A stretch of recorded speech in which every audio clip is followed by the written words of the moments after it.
oxygen. Do they? Yeah. So I can tell You you. can't have fire without oxygen. I can tell you. Okay, does it need oxygen or does it just need some sort of something? Nitrogen? Does it have to just be oxygen? It has to have oxygen. Does it have to just have oxygen? Yes. Okay, so rocket fuel There's works three off things of. for fire. You're Three right.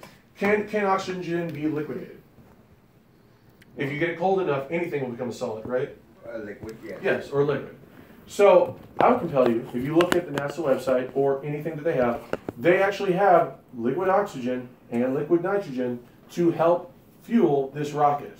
Okay. And also, if you look at the But it videos, still has to have something to push off of. And if there's nothing there for it to push off of, you're right. How's it going forward? It just the flames coming out the back alone isn't going to. So here's a good question: push off of.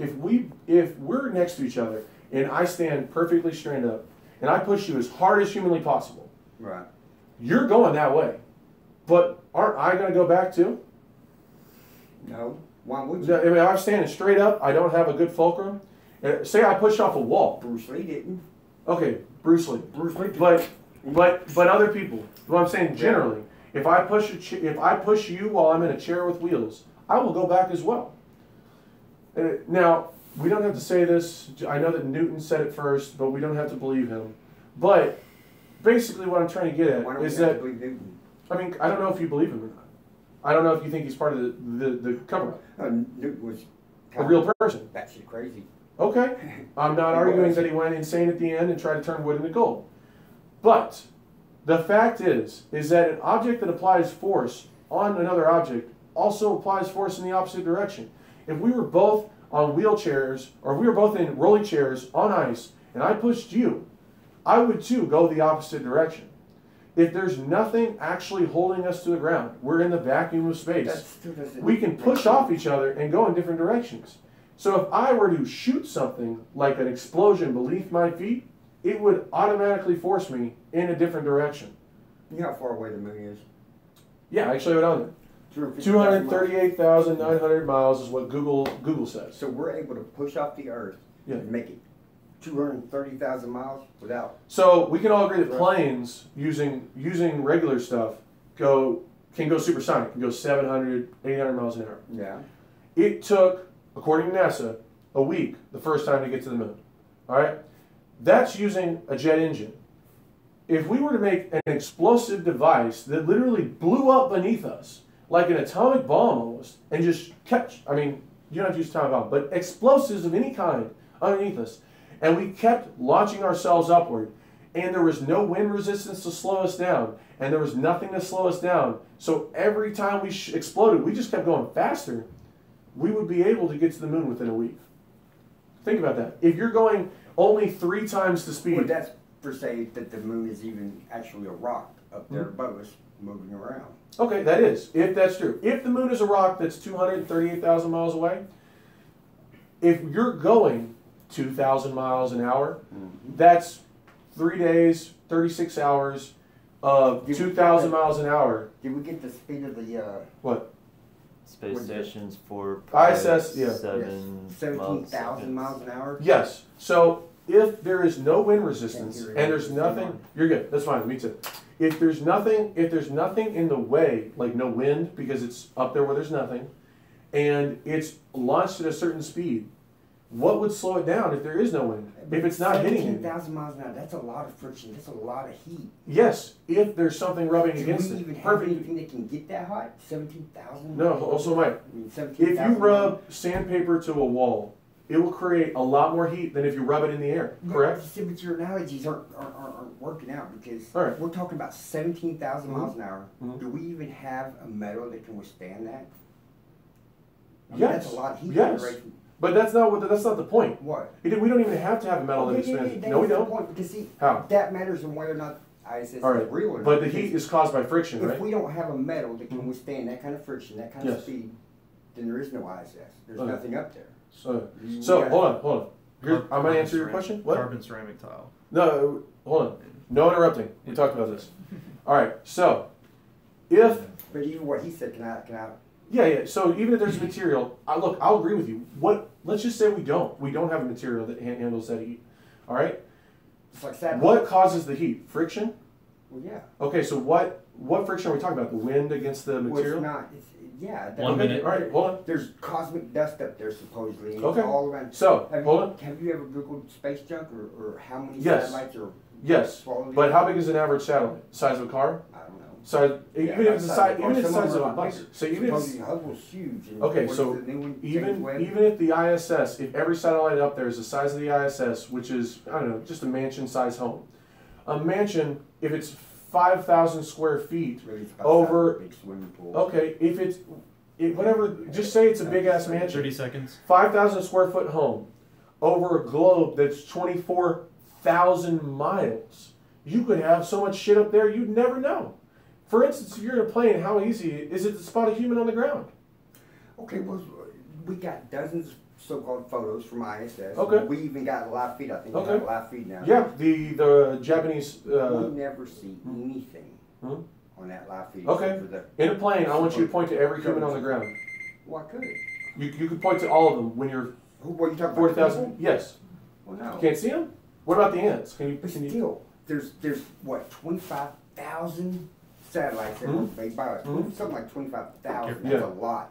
That's a lot. We'll finish this statement, then we'll let them start. Yeah. So We should see that in some photos. Can I finish your? At least one, sometime or another. So I'm going to finish your question, and then it's your time to speak for 30 minutes.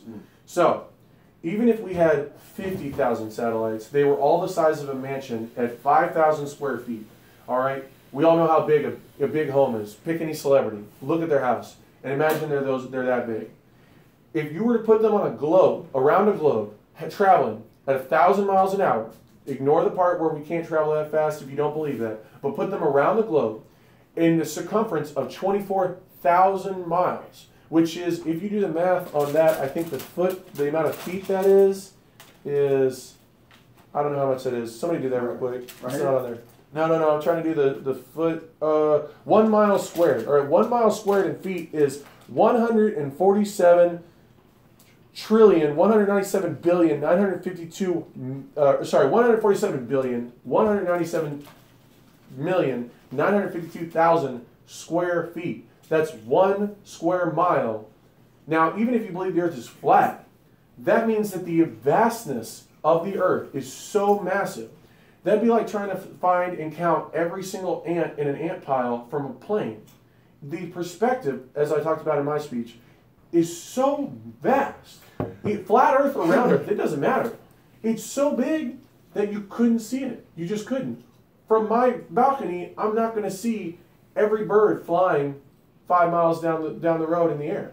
I just can't. A mile away. They're too small as far as our visual perspective goes. But can you see a car? That's the wrap up of the statement. Yeah, all right, that's fine. I'll let you go now. I'm sorry. I'm interrupting. All right, Mike, it's your turn. I'm going to take notes. Why do we have no questions? What? I want to finish his ceramic tiles, right? Okay. Is that what you said, ceramic tiles on the ISS? Yeah. No, not on the ISS. Hold on, let me transfer these you photos. mentioned something else, and that was something off topic. Okay. John, I'm going to, all right, you need this one, this one, this one. Yeah, can I work it? Yeah, but I got to get him, I'm going to get on there. I'm just going to have him stream it for you. My phone's gonna die. Just tell him which one you want. My phone's gonna die again. Still? Somebody stop. Yeah, it's like All not these? charging or something. Yeah, every one of them. All right. Over there's the one right there with the, This is This a lot. one. I mean, it's that's plugged in the Oh. satellites. wall. Okay. That's what we should look like. No, it shouldn't. But we'll talk about it. Okay. God damn it. Hold on, let me start texting myself. We have a slight intermission for his phone charge here. Cool. I'm thirsty. Everybody grab a drink.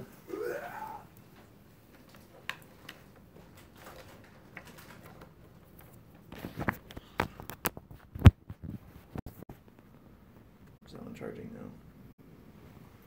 When are we opening the floor to questions? After the later. date. That's later. Okay. He still has his turn, and then after that. I like answering questions like But that. write your I questions have a lot down. of questions. Write your questions down or type them Notepad. down. Whatever you will. Yeah, Here. write your questions down. So you're getting an accurate amount of viewers. Who's who? Who's BJ, Carlos, or whatever? I've just been posting. Just been posting everything.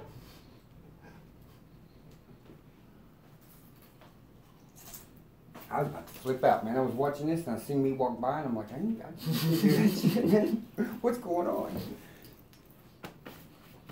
Well, that's not It's as live as live can get. I think I have like a 10-second delay or something. All right, I want to sit over here. I'll sit, take Mike. I'm going to take your seat. I'm going to send it to myself. All right. So where can I find something to drink? Fridge. Martin, get up and give Mike something. I can find my way to the fridge. Be a good host, Martin.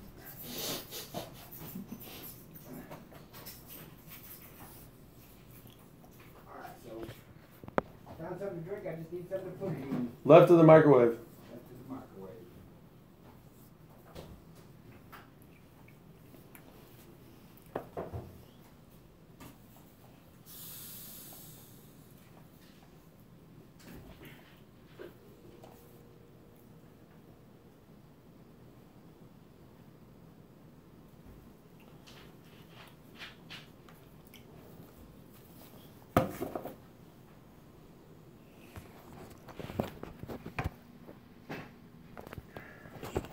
Mike, I can't send all these photos That's about fine. the sun, but I'm going to take like 3 or 4 of the crepuscular rays. Okay. I got my own crepuscular rays. I brought it with me. You sent me sub-box text photos too, but I don't think you need those. Did you mean those? What? The sub, you sent me subwoofer photos as well. Oh, I did? No, I didn't Yeah. really see those. Very good. Okay. All right. Let me send them on to myself. Yep, that's right in front of the camera, huh? Yeah, that'll work though. Ah. It worked for one demonstration. What we see when we look through telescopes, as far as the stars go. Because we don't see planets. What we see is twinkling lights. It looks like, I always thought it was like electricity going through the planet or something. I just really couldn't make out what it was. Like, look at a telescope at Mars. How come I never could see the red planet? Like the images from NASA. Have you looked at a big telescope? Oh yeah. Brown Observatory down in South Houston. I've had some really, really nice scopes that I used to be religious on looking at the stars. So, but what I come to realize is that those are twinkling lights, but the reason they twinkle is because there's water in front of them. And so you're seeing water coming, a light coming through water. And that's why we have it looking like electricity and it twinkles. It's water that's Fluctuating. Yeah. All right. Luke's going to have it. John, will you be able to cast off these? I'm going to... Can't you cast off the screen? How do I cast just my desktop? Are you on Chrome? What? Yeah. Do the same option as casting for the tab, wherever it is.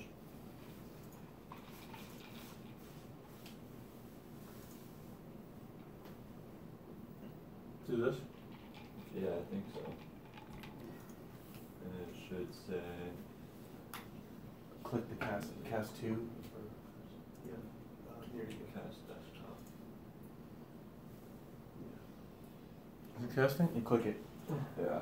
and then it's going to share audio, or whichever one you want to Are we just doing photos? do. Should be it. You just... Yep. Yeah. It's All right, good. Is it a third monitor or is it? It treats it. Oh, No, okay, it yeah. treats it as doing the second screen, not the third screen.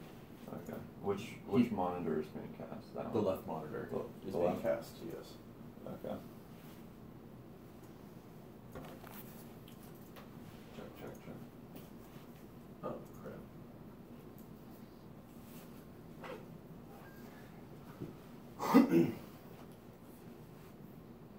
Where did? What happened? Oh, Did that's you the, just close it? Yeah. Pull that back up. Which one? Check. 34 watching or mine? Who's V? They just got other people watching. Oh, that's Vanessa. Is she on there? Yeah. Hey, Vanessa. Vanessa do. Alright. As soon as Outlook loads, there's going to be an email.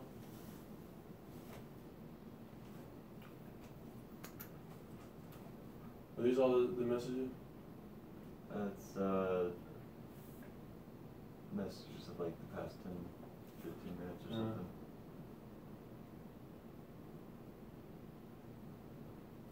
Alright.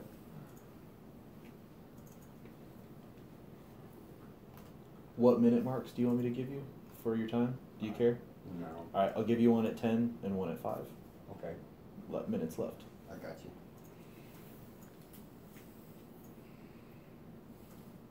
Alright.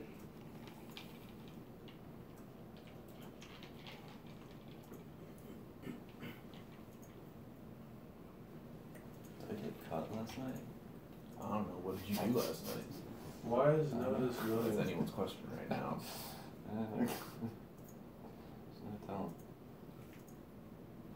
Did you right click and do like?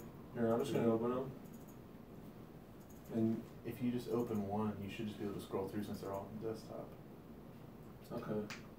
I think that's how the new Windows thing. I just got Windows 10 installed, so I think that's how it works. So I'll leave that one here. I had to move up. That one here.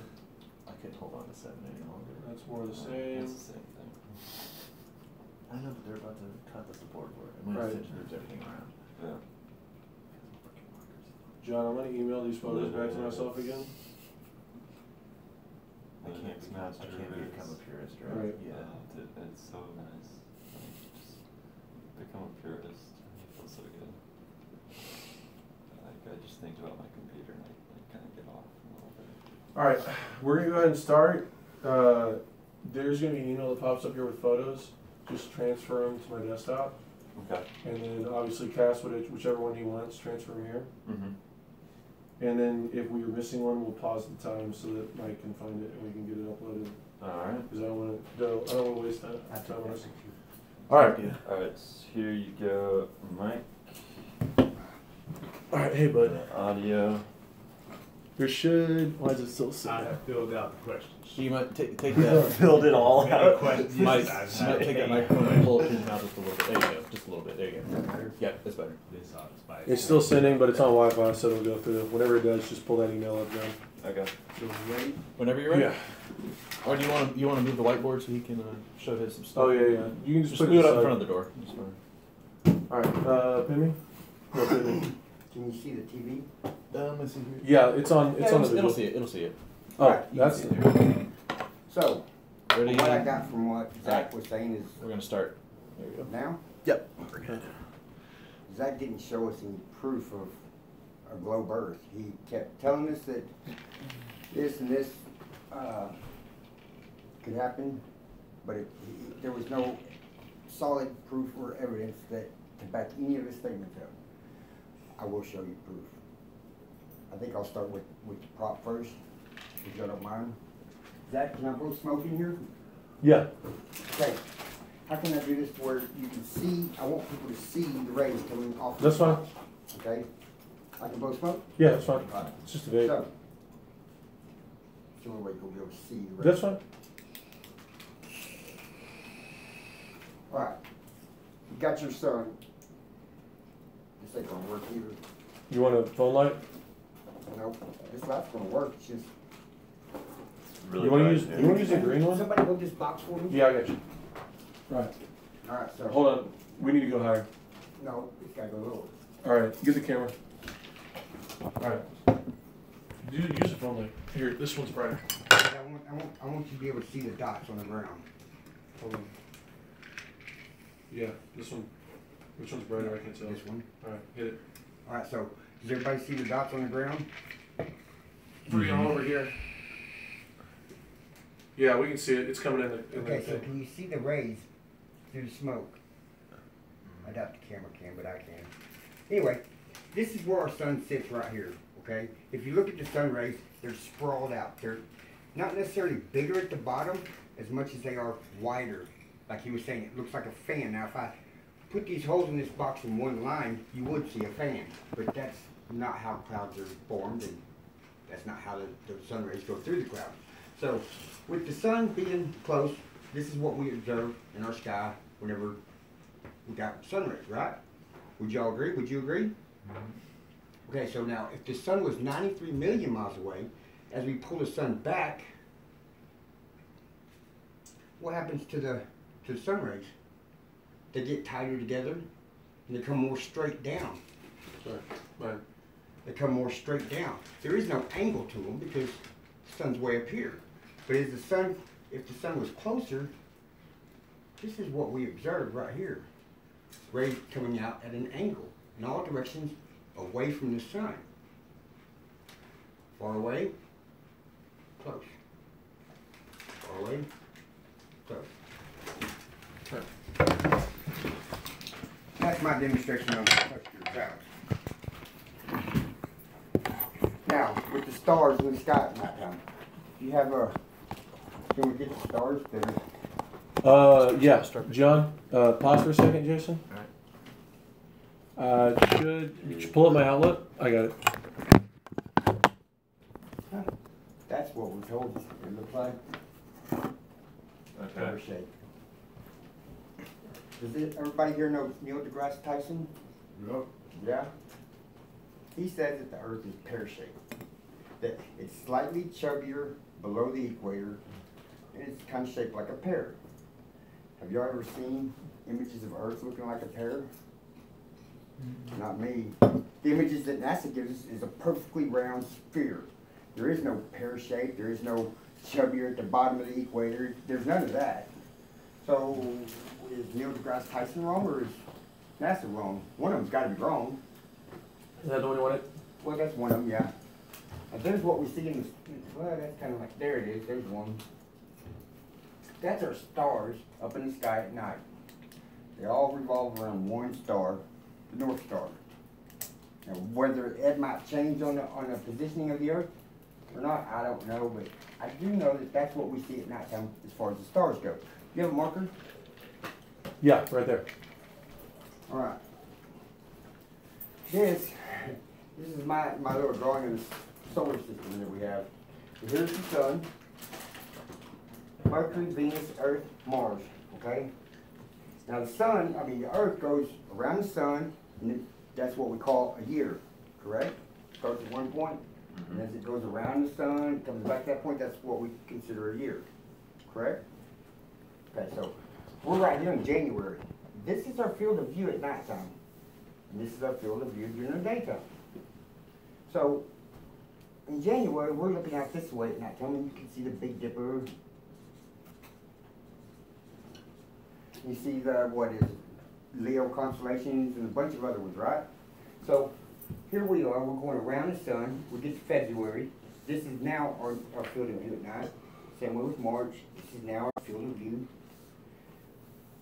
The Big Dipper and all these other little constellations that we see in our sky every single night, by the time we get to here, should be almost gone. We shouldn't see those constellations anymore. We should see a whole new group of stars, not what we see daily. Especially when you get to April, you're going on around. When we get up here to July, we're on the other side of the sun. How do these stars do that on this side of the planet and stay with us all the way around if we're going around the sun? It's impossible. That could not happen. There's no way that those stars would look like that if we're going around the sun, unless we are the center of the universe. The stars would have to follow us as we go around the sun, correct? But how does that happen if we're on a kind of a wobblish tilt? It just doesn't make sense to me. That's my opinion. It just doesn't seem right. Any questions, or do I take questions now? You just keep going. Go over your old points. 30 minutes whenever you're ready view. for questioning. All right. What else have I got? What else? But John, pull up some of the words of the photos.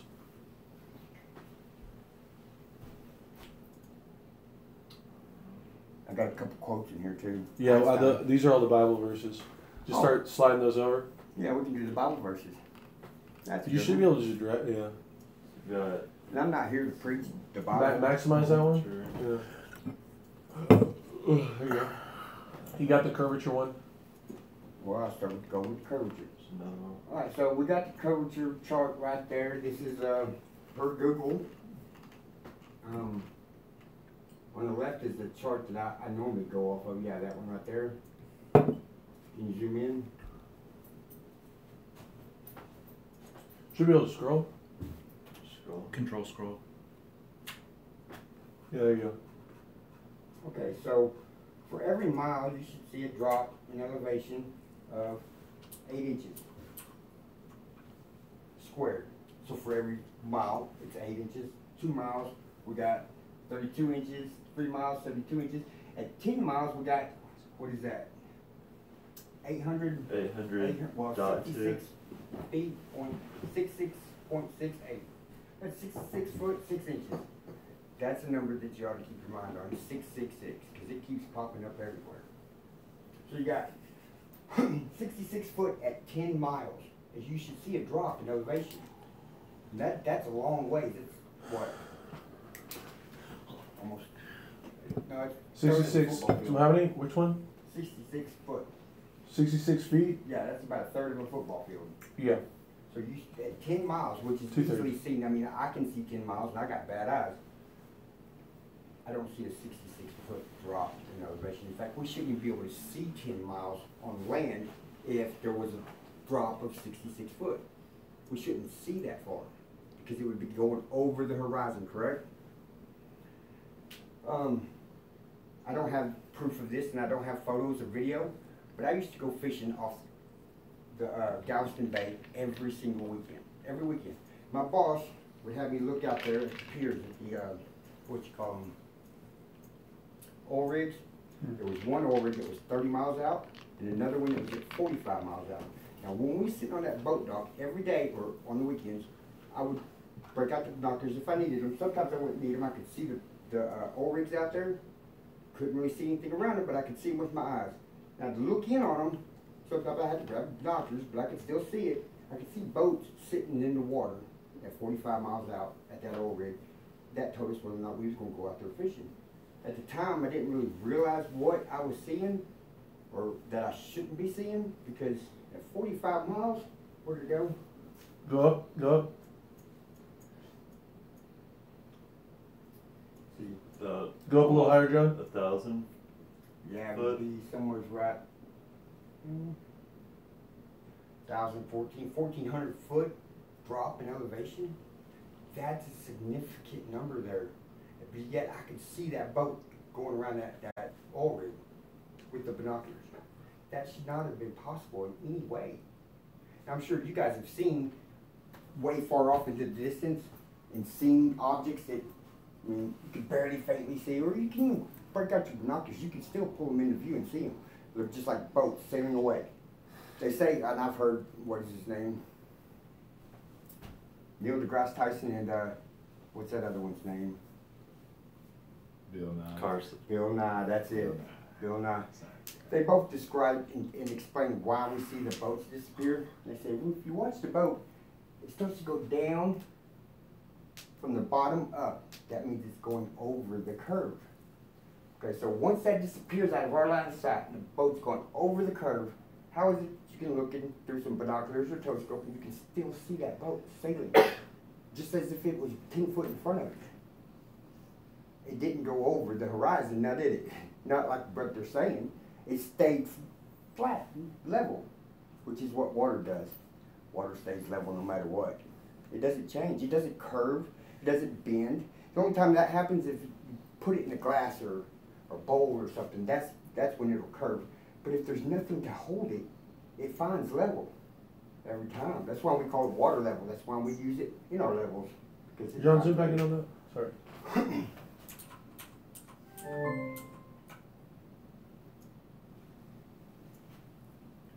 At 100 miles, 6,669 feet drop at 100 miles. I never have seen that or witnessed it or felt that kind of a drop in elevation ever. Not here, not unless I was going down a mountain or something, but I could tell I was on a mountain. Same thing here too, look. If we're on a ball Earth, he was talking about airplanes a while ago, right? If we're on a ball Earth, and we take off up here, and we're on an airplane, we're going around the ballers. By the time we get down here, what's happened to our airplane? It's upside down. So are we to believe that the people that are over here are upside down? How would that work? I don't see them being upside down. They're right there with us in our sun, in our moon. They rotate the magnetic, I don't have it drawn out, but they rotate in the magnetic field going above us. What he was saying is that you can't see the same sun in Australia as you can in America at the same time. One of them's going to be dark and one of them's going to be light. Well, that's because the sun only illuminates half of the playing field. It illuminates half of what I call a puddle, because that's kind of what we're in, is a big puddle. Sorry. Per what the Bible says, well, can you put the Bible, the Genesis verses? Load them all up, John, just so we don't get them. I mean, And I'm not here to preach the Bible by any means, or religion, or try to convince you of religion. But the Bible does specifically say how he created this place. I mean, like, what order do you want? Just pull them all up. See And what just, the yeah, just click it, yeah. Just throw them up there and they'll just get there. We'll go verse by verse. Jason, add an additional 3 minutes. No, don't have no more minutes. Yeah, but I mean, okay, well, it doesn't matter. If we run out of time, you'll get extra time because obviously technical difficulties. I can add 3 minutes, yeah. I just want you to be comfortable, like you got everything you needed out. Oh, I'm a nervous wreck. There ain't no comfortable minutes for me. Well, that's what I know. That's why I made it 30 minutes because I figured, you know, we'd be over talking about some issue, forget something, want to go back to something.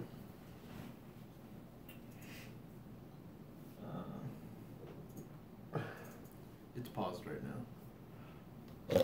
No, it's on the second email. Yeah, none of those are saved yet. I just sent those over. The globe earth does away with God. The globe earth does a lot of things to religion. The globe earth was designed and it was manufactured for a lot of different reasons. One is to keep us insignificant. Per Copernicus, who announced that where we live is a ball flying through outer space, per him, we are insignificant. We're just a measly little old speck on top of another speck flying through outer space, and we're just insignificant to all other things.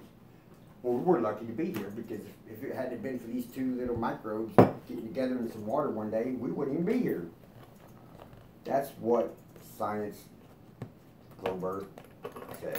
Now, this is, as soon as he gets these Bible verses up,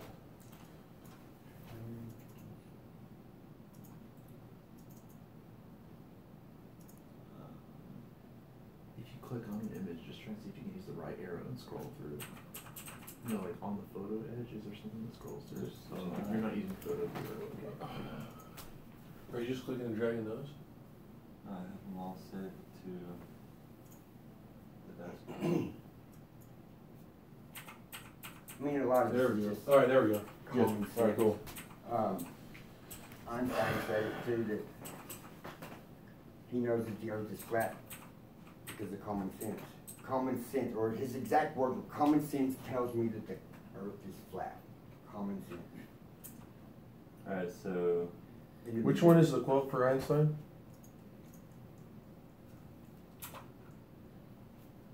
Oh, there's what NASA says. which one do you Go back want to first? Do the Bible verses. He was talking about that first, then we'll go to NASA. Okay, so I don't know if you want me to read that, That's fine. but it does say, I'll narrate it for you. Earth was without form and void. The darkness was upon the face of the deep, and the Spirit of God moved upon the face of the waters. And God said, let there be light, and there was light. And God saw the light, that it was good. God divided the light from the darkness. And God called the light day, and the darkness he called night, and the evening, the morning, were the first day. And God said, let there be a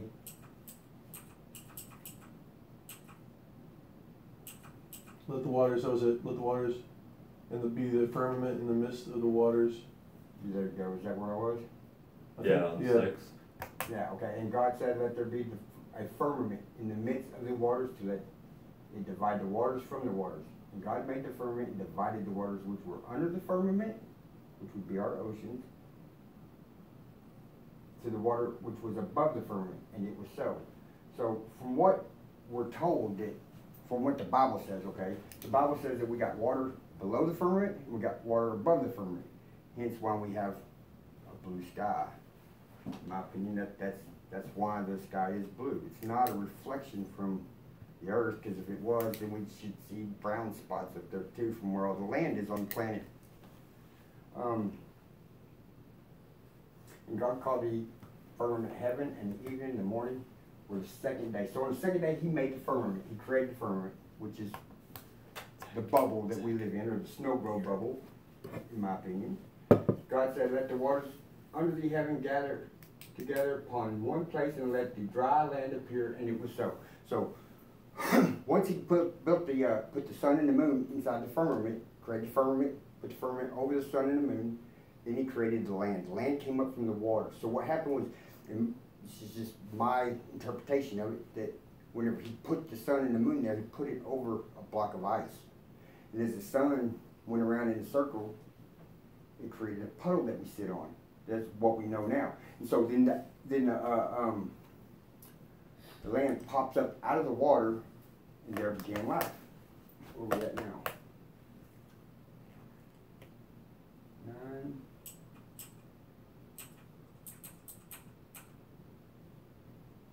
And God called the dry land earth, gathering together the waters. He called the seas, and then God saw that it was good. The rest of it, y'all can read if you want. Yeah, we all have Bibles. Yeah. All right. My whole point of all that was just to show you that God created a firmament, which is what we see up there. We don't see in outer space. He also, oh, there is another part in there. Can you go to the next one? Where he created the stars and what the stars were designed to do, which is goes along with what we see in the sky every single night. The same stars going in a circle. Is that the one? Yeah, 15 at the top is where you start. Okay. Well, he did. He put the stars in there. I think it's further on down now. I might not have screenshotted it. Probably didn't. Nah, that's fine. I mean, he put the stars within the firmament to guide man. So that was kind of like a chart, so that we could navigate through the oceans, and this is exactly what we done.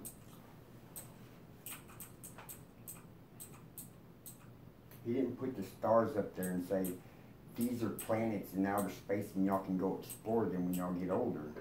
That's not what he said. He didn't say anything about outer space. Remember, he didn't say nothing about Mars or Jupiter or the planets or anything that we know of as our world or our existence. He said that he put the stars up there to guide us. That's what I believe they're there for. If not, then we should see different stars year round as we go around the sun, as it's hurling through space, dragging us over 500,000 miles an hour, while we're going around it at 66,000 miles an hour, and spinning at the same time at 1,000 miles an hour. These are just ridiculous, unfathomable speeds that can you even comprehend? Can you comprehend, let's say, just 10,000 miles an hour? That's fast. Have y'all ever been 100 miles an hour? Anybody? Yeah? In a car? Yeah? How about 150 or 200? Anybody got a bike? Yeah? No? No bike. That's fast, ain't it? I mean, just at 200 miles an hour makes your eyeballs go back, you know? I mean, depends on the car. well, I'm thinking of a motorcycle. Pop my contacts off, I couldn't even wear them. Yeah. So they did that at 100 miles an hour, blew my contacts off. But still, that's fast. And yet, we are, like he's saying that I was going to claim that I am, we're on something spinning so fast, we don't feel nothing. We don't feel the wind blowing. In fact, our clouds, they move opposite of the way we spin a lot of times. And how does that happen? That's impossible. That's like me getting in a car, driving down the street, blowing out my vape smoke, and it go in front of the car while I'm moving forward. It can't happen. It's impossible. What else have we got on that? Let's see. I think there's some other quote. Oh, and there's the egg shape, the pear-shaped Earth, right there. NASA, government. Yeah. What's real? What's not? Well, and by the way, NASA collected last year alone $18 billion. That was their budget, $18 billion. And all we got in return really was cartoons. None of it's, every single thing that they showed us was CGI. Every image of Earth is all CGI. The guy that creates this stuff came out. I mean, he said this in an interview talking about how he created the blue marble. He had to Photoshop it. And then he says it has to be Photoshopped. It does. We got Hubble up there, right? Hubble takes some amazing pictures of some of the far-off planets and galaxies and all that. How come they haven't turned Hubble around and took one picture of our planet that's non-doctored, not touched, not photoshopped, not anything, just one picture. And they haven't done that. They haven't gave us one solid picture yet out of all the other pictures. Earlier, I don't know if I was on, but I was talking about how you look through a telescope and you see the planets. Have y'all ever done that? Yeah? Normally, whenever normally, every time I've ever looked through that scope, when I look up there, I see a blurry dot that's just twinkling, you know? And I'm looking at Mars, and this is what I'm seeing. Mars is pretty close. I should be able to zoom in on Mars's surface and see the red planet and the mountains and all that stuff, like they show us on TV, like they show us in videos and pictures, but we can't do that. All we see is twinkling little light. It's red, blue, looks like electricity going through it. I believe, this is my belief, that we see these little stars that are in our sky. Those are lights. Those are pressure points from the firmament coming together. It's just pressure, so it creates this beam of light coming out of it. 10 Now minutes. this can also be simulated in a lab. 10 minutes. Okay. This can be simulated in a lab by pushing water, compressing water so hard that it creates these little twinkling lights, and it looks just like a star. I mean, I've seen them do this. They just compress that water, and so much energy and power that goes into it, and just light appears. And whenever we see through our telescopes and we look at that, that's what we're seeing, compressed light twinkling through the water. And that's why it twinkles at us, because we're seeing a light through water. And I don't know if y'all ever been in a swimming pool, but y'all ever see a little light that's there at the bottom of the swimming pool?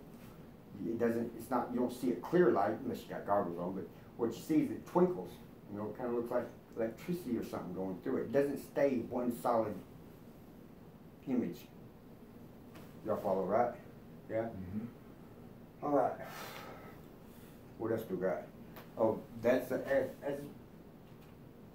can't say azimuthal equidistant map. That's a hard word to say. But right here it tells you, pull it down, the projection of a modern college. What does that say? Zoom in a little more. Mathematically and practically correct. Mathematically and practically correct. So this was the very first map that we knew of. This map here was created back in 1. I guess that's the year that it was created. I mean, this map is the oldest known map that we have ever seen. Now, a lot of times people say that we flat earthers created this map from the globe by flattening out the globe, but that's wrong, because this map came first, and the globe is just a stretched out version of the flat earth map. That's all it is. And you can see these images of that ice wall on YouTube by various flat earthers that are doing an amazing job getting the word out. They got some really good information out there. ODD is one of them. He does a good job. And that's what we are, our best guess as to what we look like. It's kind of hard because, you know, all our lives we've been taught that we live on a ball. How many times a week can y'all recall seeing a globe Earth? You see it every day almost. Everywhere you go, you see a ball Earth. Everywhere. It's on Google's homepage. It's on iPhone. It's everywhere. And you drilled with this stuff since birth. My niece, she's in 2nd grade.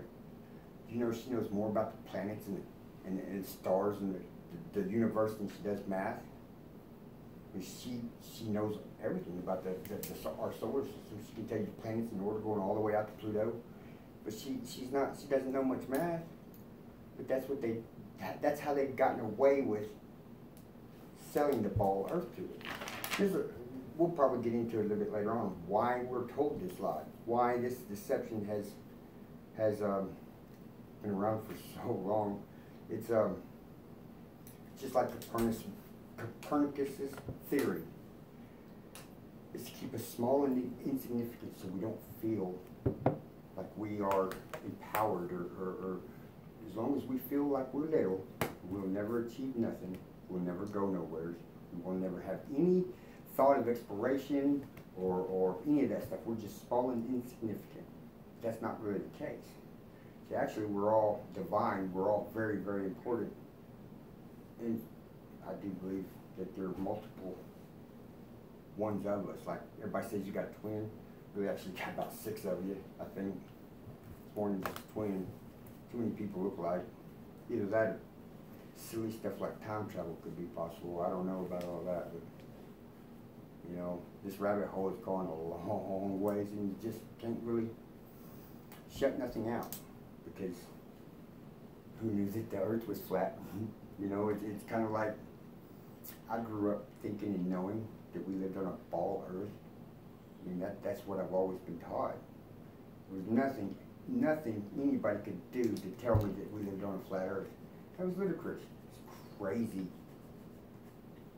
But here I am now, telling everybody that the Earth is flat. And it's because I did my homework on it. I started researching it. And one thing led to another, and pretty soon I got to the point where you can't deny that it's a flat Earth. It's not something that I asked for.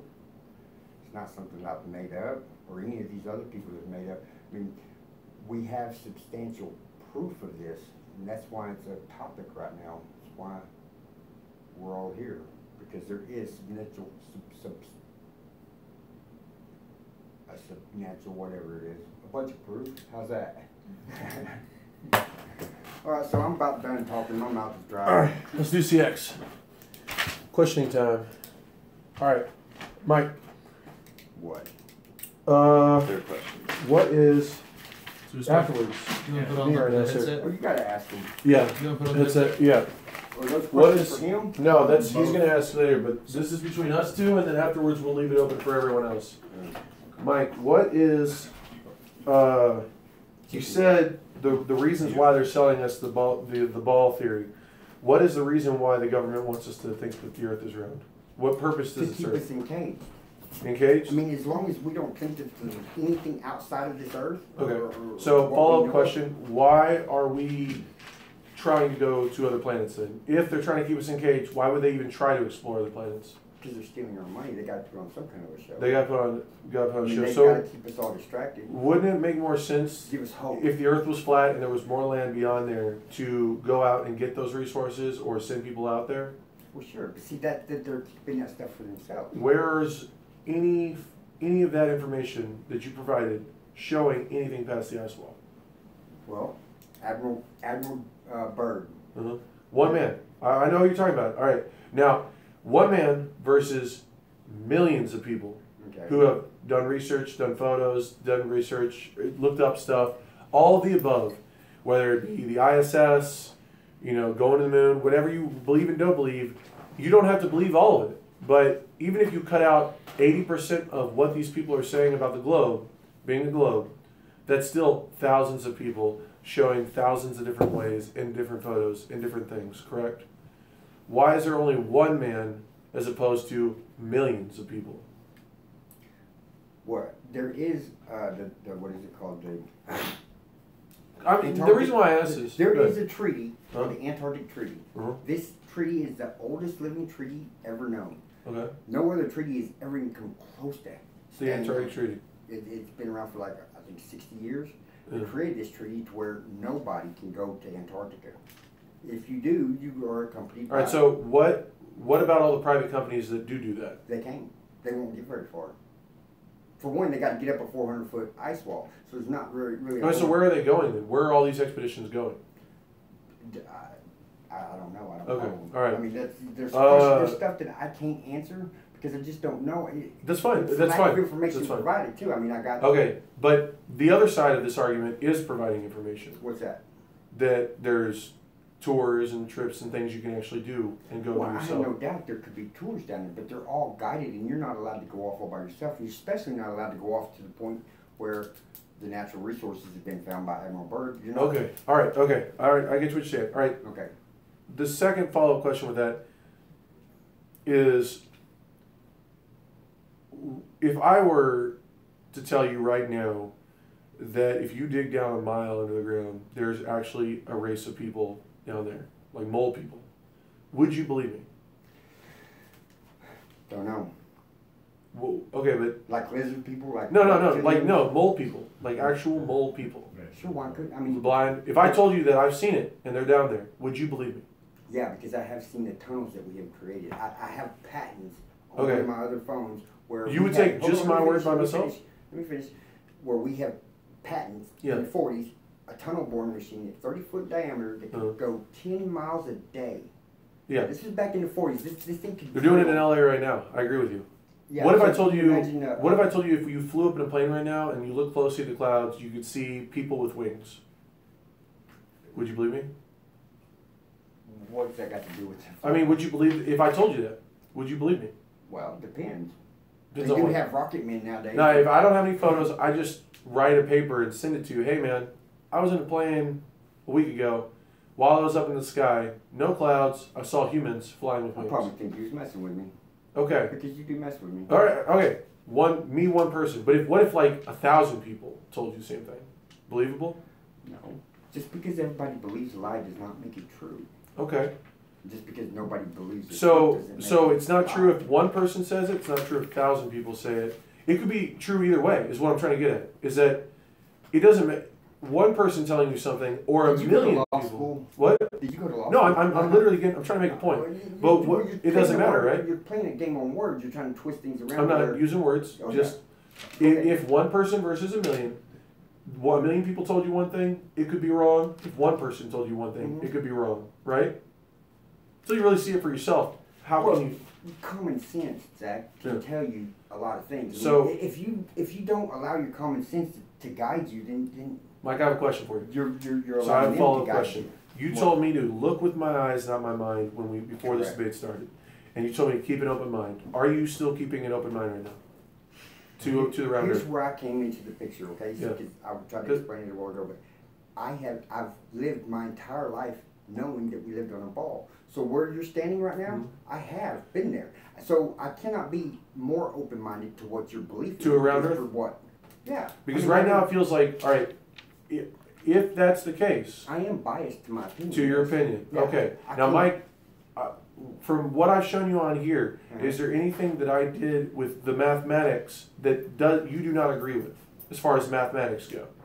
Well, gravity is a theory. Okay, that's fine. That is a theory. That's fine. Buoyancy? Yeah. You're talking about the ability to float? You wanted to know what it was that made that object float. Yeah. Or what keeps it to the ground? What's heavier than the air? Okay, that's what I'm saying. What keeps heavier objects down instead of up? You was telling me the other day about Occam's razor. Yeah. It's the simplest path to the answer to a question. Yeah. It's probably more likely. Heavy objects go down. Because it's heavy. Yeah. It's heavier than, per se, up here. But see, Occam's razor is a preponderance of evidence means that that's the case. If we're all breathing and alive right now, a preponderance of evidence would say that there's something here keeping us alive. That right there, this marker, has got more molecules making it up than the air that's around it, right? Which makes it heavy. Yes. And so it's going to fall and it's going to stay down because there's nothing. Because heavy objects go down. That's my question right now. Force. What is the? I don't ask about the force. I'm not asking about the word gravity. I'm not asking about any of that stuff. My follow-up question right now is, what makes down down and up up? The density of what's around us, the buoyancy. I mean, Buoyancy says that we have to be down? Where you're coming from is from a ball Earth. And in your mind, you're thinking that something's got to be pulling us to this Earth. No, I'm not saying pull. I'm not even saying pull. I'm just saying down is down, up is up. But it's a force that you described earlier whenever you was talking. There's a force. It doesn't have to be a force to go down. It can just be heavier. Your mind frame is telling you that there has to be something pulling all objects to the ground. There has to be, because we're spinning. We're flying through space. None of that matters. All right, so let me follow the question. So none of that matters. I do not care if the Earth is flat or round. All I'm trying to say right now is how, as far as perception is concerned, right now, there is nothing that we can perceive that tells us this is down and that is up. Well, sure, you can look with your eyes. No, because if we flipped everything right now, if there was a camera in this room, the camera that's recording us right now, if we flipped it upside down on that video, it would say it would show us upside down. And the only reason we can make that reference is because currently we are standing the way we are. What I'm trying to say to you is bats live upside down all the time. Their perception is the up is down and the down is up. Why does it go down? What makes you and I and everyone in this room and everyone in the world perceive that what is below our feet is down and not up? Why does it even matter?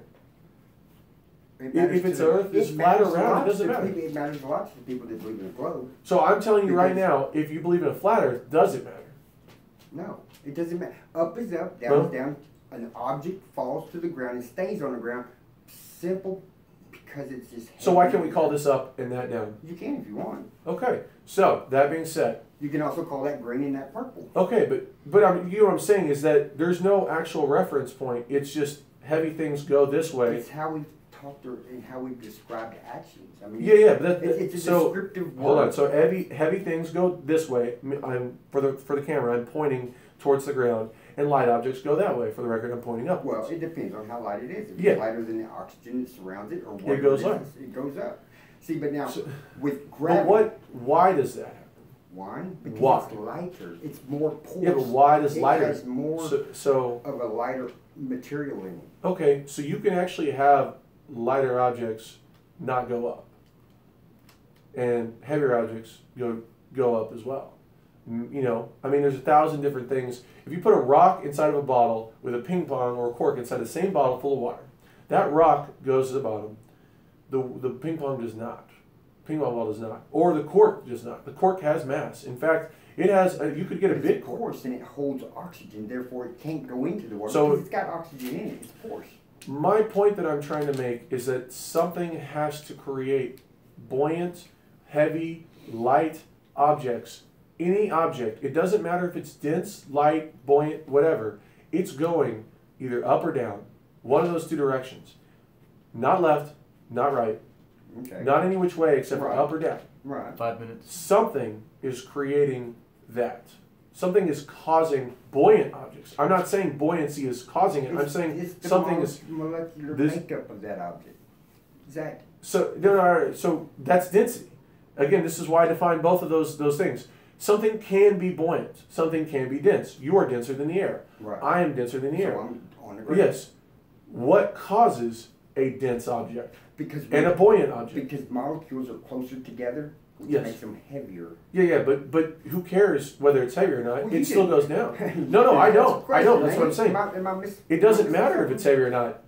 What matters is that it still goes down. Who cares? If gravity doesn't exist and the Earth isn't round and it's flat, why does it matter that heavy objects go down? There's nothing in the Bible that says that. For all we know, because this is the parameters that we were given. That we were built in. We live in a 3D world where all objects are up and we can see we have. Do Muslims believe in the same God we do? Huh? Do Muslims believe in the same God we do? Why are we getting into religion? Because you brought it up. Well, I brought up what the Bible. I know. Do they believe in the same monotheistic God that we do? No.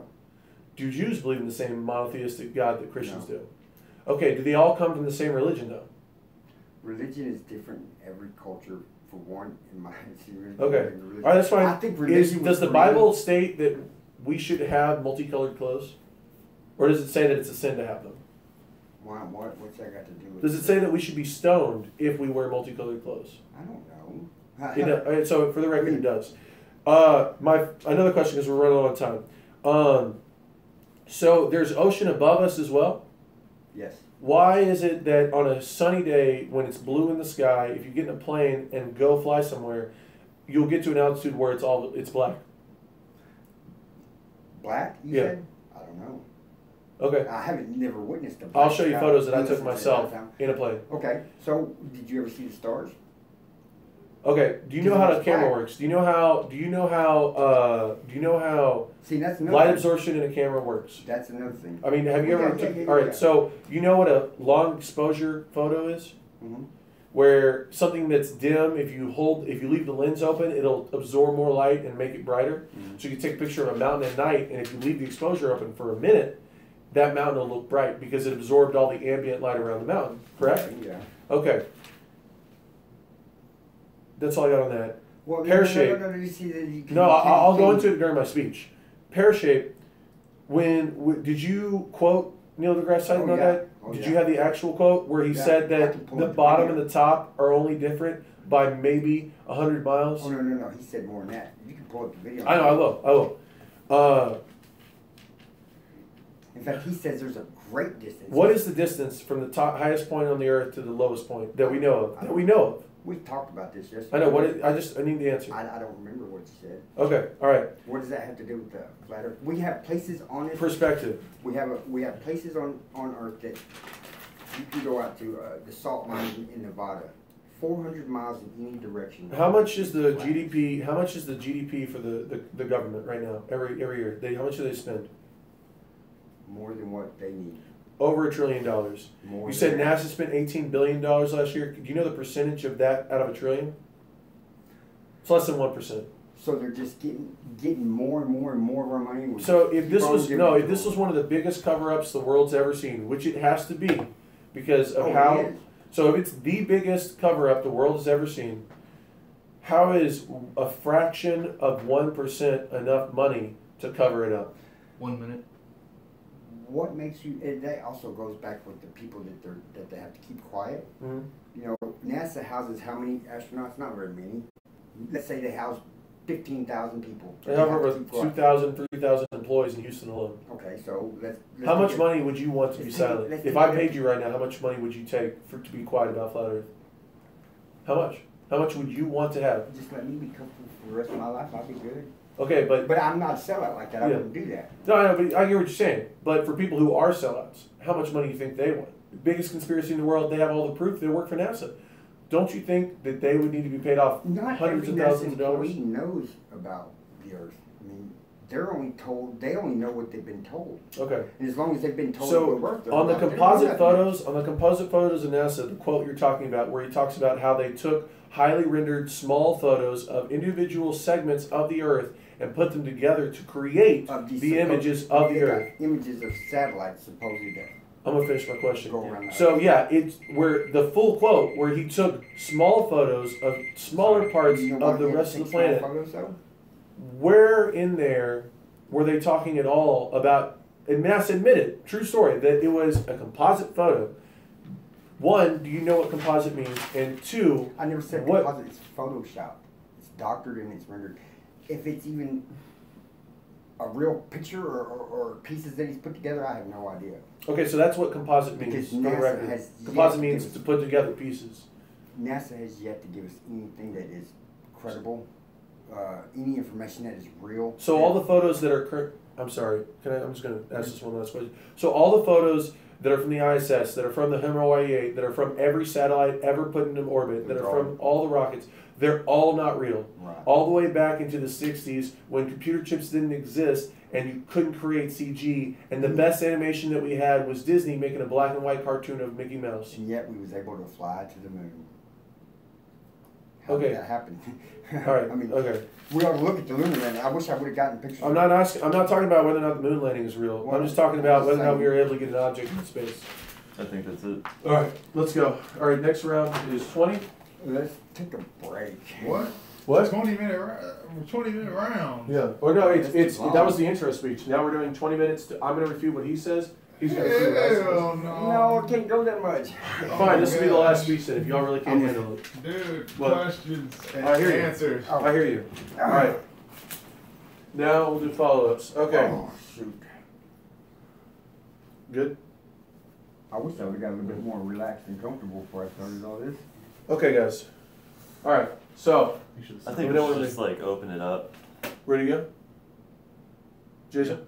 Yeah. How about we Okay. just have an open discussion? Yeah, let's just have it like a little No, open format. you specifically did not want any kind of possibility for group attack. But I hear what you're saying, but I'm going to refute everything you say. If you want to give up your speech after that, you're welcome to. Okay.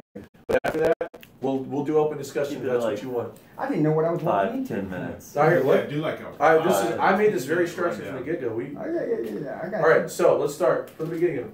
Like I said from the beginning, the most important thing that we need to talk about is perception. Perception is the problem here. We talk about this whole thing we've been talking about issues where we're going off what we can see, what we can do. I presented in my first speech a whole bunch of mathematical options where you can do basic math to deduce that the sun could not be even close to 2, 3, 4, 5,000 miles above the Earth. Otherwise, you wouldn't even be able to measure it or look at it in the direction that it is on every part of the planet. Let's look at this flat Earth model. John, can you zoom in?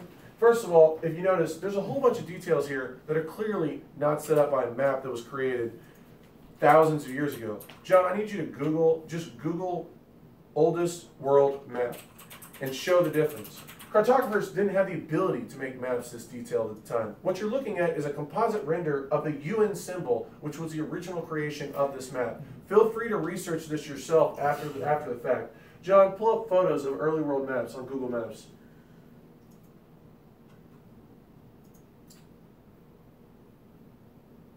Any of these. Just click literally any of them. All you're seeing here is what people were able to cartography. This is what we have as part of Africa and Europe. Everything you see and anything you Google for old world maps don't look anything like anything that actually exists if you were able to get in a boat and trace it yourself. Even islands don't make a lot of sense. What the map you're talking about, which is part of the big world conspiracy that flat earthers have you believe in, is the UN symbol that was created so that you could show a picture of the entire world without making it look like one specific country was being more treated the same. Questionings afterwards. Thank you. Back to this perception thing of the map. John, I need you to do one more. Go to that video. I don't know if you have, go back to his photos, any of his photos. I'll just go issue by issue. Back to perception here. Let's start here. No, that was a good one. Let's start on back on this disc. Unless you think that the entire plane industry is part of this secret organization too, and that there's secret screens in the windows of every plane so you're not actually looking out the window, which if anybody got on a plane, commercial airline, to go anywhere, they'll let you put someone inside the plane and stand outside and wave at each other, proving that it's just a normal window. I did this myself to prove the fact that there's no secret conspiracy, it's just a plane, a bus with wings. You could not fly on this map from Australia to South America and properly make that flight without having to run all the way across North America or any other landmass. If you take that flight, which many people have, and live streamed it, you can actually see that it never crosses a landmass. In fact, a lot of things don't make sense on here. For instance, if you were to make a normal flight in this route from North America all the way over to China, you would essentially be making a direct route over Alaska and Russia to get the fastest route there, which is not what happens. On a globe, you can clearly make out these issues and see why it makes sense that plane flights from Australia make it to South America in one flight without having to refuel. In fact, a lot of flat earthers argue that there are refueling stations in this because they stop at multiple locations. But if you look at the sources, that's ridiculous. The planes themselves are making multiple stops because they're picking up more passengers. That's the only reason. They don't refuel, and this is an actual flight that exists. You can go from South America at the tip in Argentina to Australia in one flight and never see land. That's physically impossible with the amount of fuel a normal jet engine can hold. All right? Not just that, but look at the flat earth model right here. Going back to sun, talking about perception, what I ask everyone here to do, and anyone at home, is to keep an open mind. If you truly think the earth is flat, I ask you and compel you to consider how can it be a flat earth if the sun simply can't make the proper horizon. I showed you a video. Go out, watch the sun set. that's physically impossible if the Earth is flat, because the sun would slowly fade off into the distance. When you see car lights disappear into the distance, it's not that they go under the horizon. They simply show less light and become smaller and fainter. The sun does not decrease from whatever size you see it to nothing. It's still there and still bright. The horizon's just as bright as it could ever be, and it disappears over the edge of what we can see. All right? How is that even remotely possible if the Earth is flat? You simply can't. Think of these photos, think of this drawing that I showed you. If you want to make drawings and consider how the Earth actually works as a flat model, if the sun is going around the disk and following the moon, it logistically doesn't make sense for me to be able to be on one side of the planet and not see the sun still as it sets. A sun setting on a flat Earth, it would be less light as it gets smaller and smaller, not less light as it goes over the edge of what we can see. Now, John, can you please pull up that map of the sphere showing the drop in the curvature of the Earth, not elevation, but the actual curvature? Because elevation is the definition of how high mass is as opposed to the center of the Earth or sea level. I think that we missed another word definition that we misdefined here is level. When we're talking level, we're not actually talking about what level is. For instance, if you're building a house or you're making something like these cabinets, cabinets are not perfectly linear, even if you try to make them level. If you get a longer level, you'll realize they're still off by a little bit. You can never make it perfectly straight. In fact, that's why grout lines in tile is created, because you can never make a perfect line. What I compel you to consider is that if you, John, keep zooming in on this circle. Keep zooming in. Keep zooming in. Keep zooming in. Keep zooming in. Scroll up. Keep zooming in. Is that as much you can zoom in? Yep. This circle originally was the size of maybe, I don't know, 3 feet. We've zoomed in as much as possible to where we can see pixel by pixel. This curve that was clearly shown not even 2 seconds ago now looks almost like a flat line. What I'm asking you is to understand what perception looks like. John, zoom back out. While you can still see a curve, this circle is supposed to represent something that's 25,000 miles in circumference. Your ability to see this as a curve is impossible. You would have to see a vantage point of 67 miles just to see 1 degree of the curvature of the Earth. What? It doesn't say that in that chart. I mean, it says in 10 No, miles you should no. see a 66-foot drop. Zoom out. That Mike. All right, hold on, Mike. Hold on. I'll let you ask me at the end. All right. This chart is flawed. What Mike showed you was the wrong numbers. If you actually look at the numbers he showed you and scroll down at the bottom, show what's actually on this chart. It's showing you exactly what we're talking about here. This is, zoom out a little bit. Zoom out a little bit. This is miles and tens. Ooh. Dude, you're zooming in. I said zoom out. This is miles and tens, and this is miles and hundreds. At the 10 mark, so this is 10 miles, 20 miles, 50 miles, 60 miles, 70 miles. The chart he's showing you is showing you the drop in elevation is minuscule.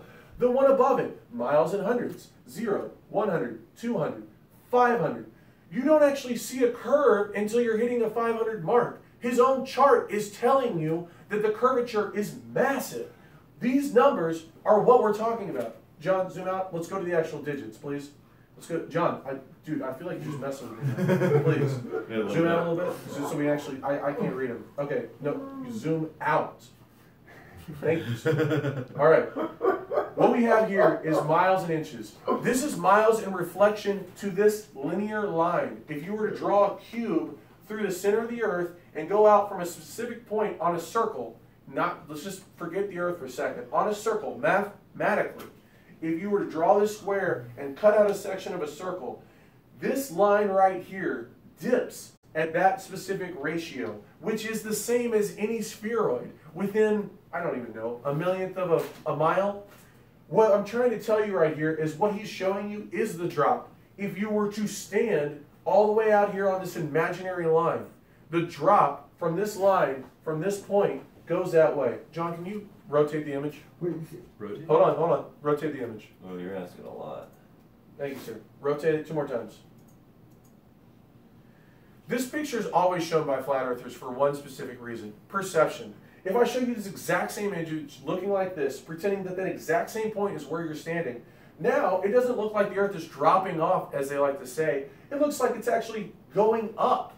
And so what I'm trying to show you is that perception, if you're looking at it from here, it's like looking at a hill, essentially, if you were to zoom out that much. So really, there is no looking down. There is only looking over the hill, which we can only do to some degree. This percentage, go back to normal size now again. This is important. Don't just perceive something just because it's on a piece of paper drawn a specific way. I could draw a dragon and tell you it's real, and just because I drew it. All right? Do the actual math yourself. What they're talking about here is the relationship between one specific point on the edge of the circle going out at a perfect linear line away from the circle and going down to the same specific point at a perfect square, creating this specific image. If you actually were to do the math and show yourself, elevating yourself off of a spheroid, your vantage point would change so minimally that you would not be able to see anymore. What he's saying here is that you can see out that many feet, that you're actually adding an additional, every mile, you're adding this amount of feet to your thing, 0.68, 0.67, which is true. If you look off in the distance, you can see the tops of towers miles away, no matter how far away you are. You might not be able to see the ground because it's obstructed or obscure or whatever, but you can clearly mark out buildings that are hundreds of miles away if they're tall enough. If mountains are tall enough, you can see them from miles and miles away because of the elevation on those mountains. They're so high up that the distance is available for you to see. But if you take this exact same thing and this exact same math and try to compound this to a visual vantage point and show yourself, and I compel any of you to do this, there's websites out there that'll do the math for you because it involves cosines and a lot of stuff that's above normal people's math. You could see, and just do this with a circle, like make a perfect circle at home, draw a line, linear, perfect straight line from any point atop of one specific point on a circle, and then draw a higher line and a higher line, and you'll realize that the line that allows you to see the horizon does not change. It barely changes at all.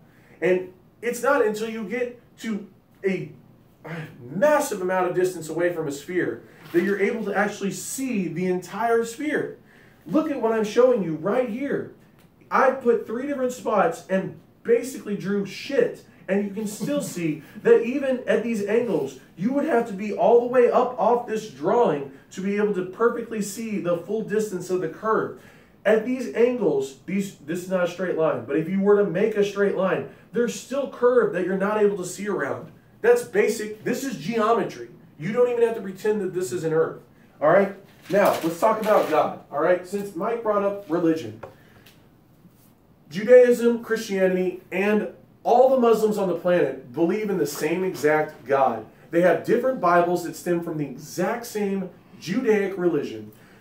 Christians believe that Jesus Christ is real and he's part of the Trinity, and they deviated, but they still have the Old Testament. Muslims believe that Jesus was a prophet, but they also think that Muhammad was the ultimate prophet. And they also have the Old Testament. That's not the same religion. It's the exact same Bible, okay? Not to mention, there's thousands... Hey, I let you speak. I know, I let you speak. They use the exact same book.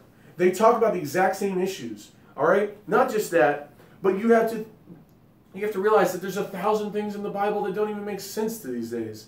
For instance, like I said, it says in the Bible you can't have multicolored clothes or you will get stoned, which means everybody in this room and probably everybody watching this video would get stoned. That's what I'm saying. Yeah? I'm not saying that. But my point is that if you even trace back to the Adam and Eve specific position, how does 2 people create the rest of society without having sex with each other until everyone has autism? Like, that's the kind of things that you have to question. There's nowhere in the Bible that talks about bringing more people in. They just all of a sudden exist. I'm not saying that there's a lot of things because personally I'm Catholic, which was considered the first step in Christianity. I'm not saying that God doesn't exist. I'm not saying that Christianity isn't real. I'm simply saying that if you look at those texts, they're very vague and they don't specify anything. They don't talk. And also, he says the firmament separating the water. Clouds have water.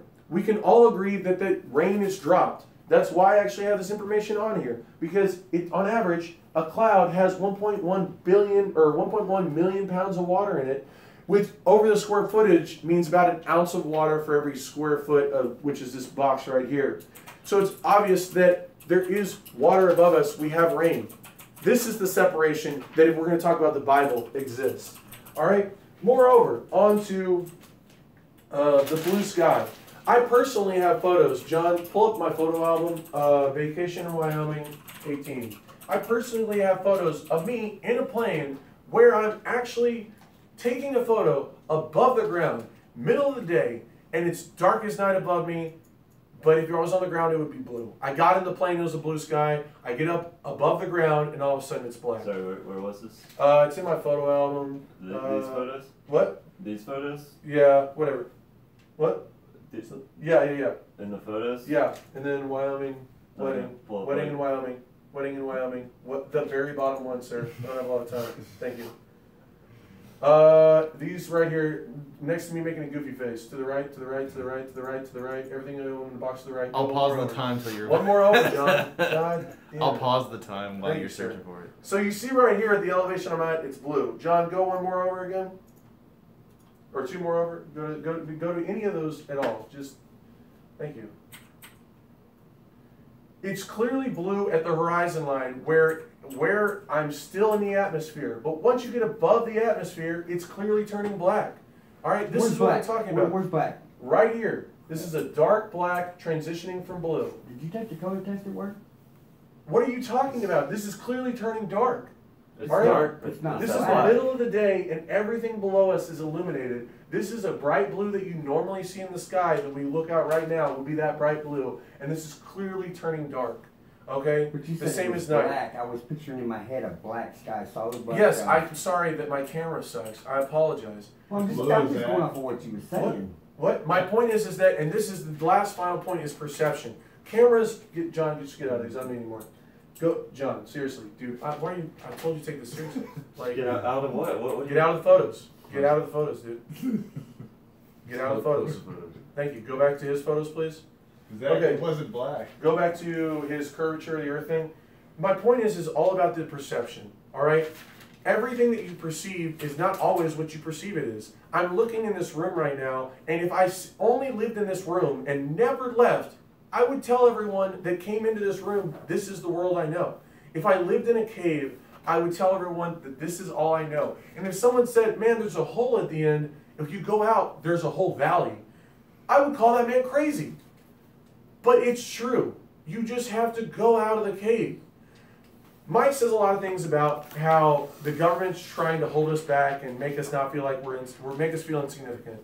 If you get in a plane and look out the window, you can't see human beings. They're too small for you to visualize. The world is small. The photos I just showed acres and acres of land look like small little fabric squares that were microscopically tiny compared to what they really are. What takes you in a car thousands of miles to get across takes a plane half that time. And everything below you looks pathetic.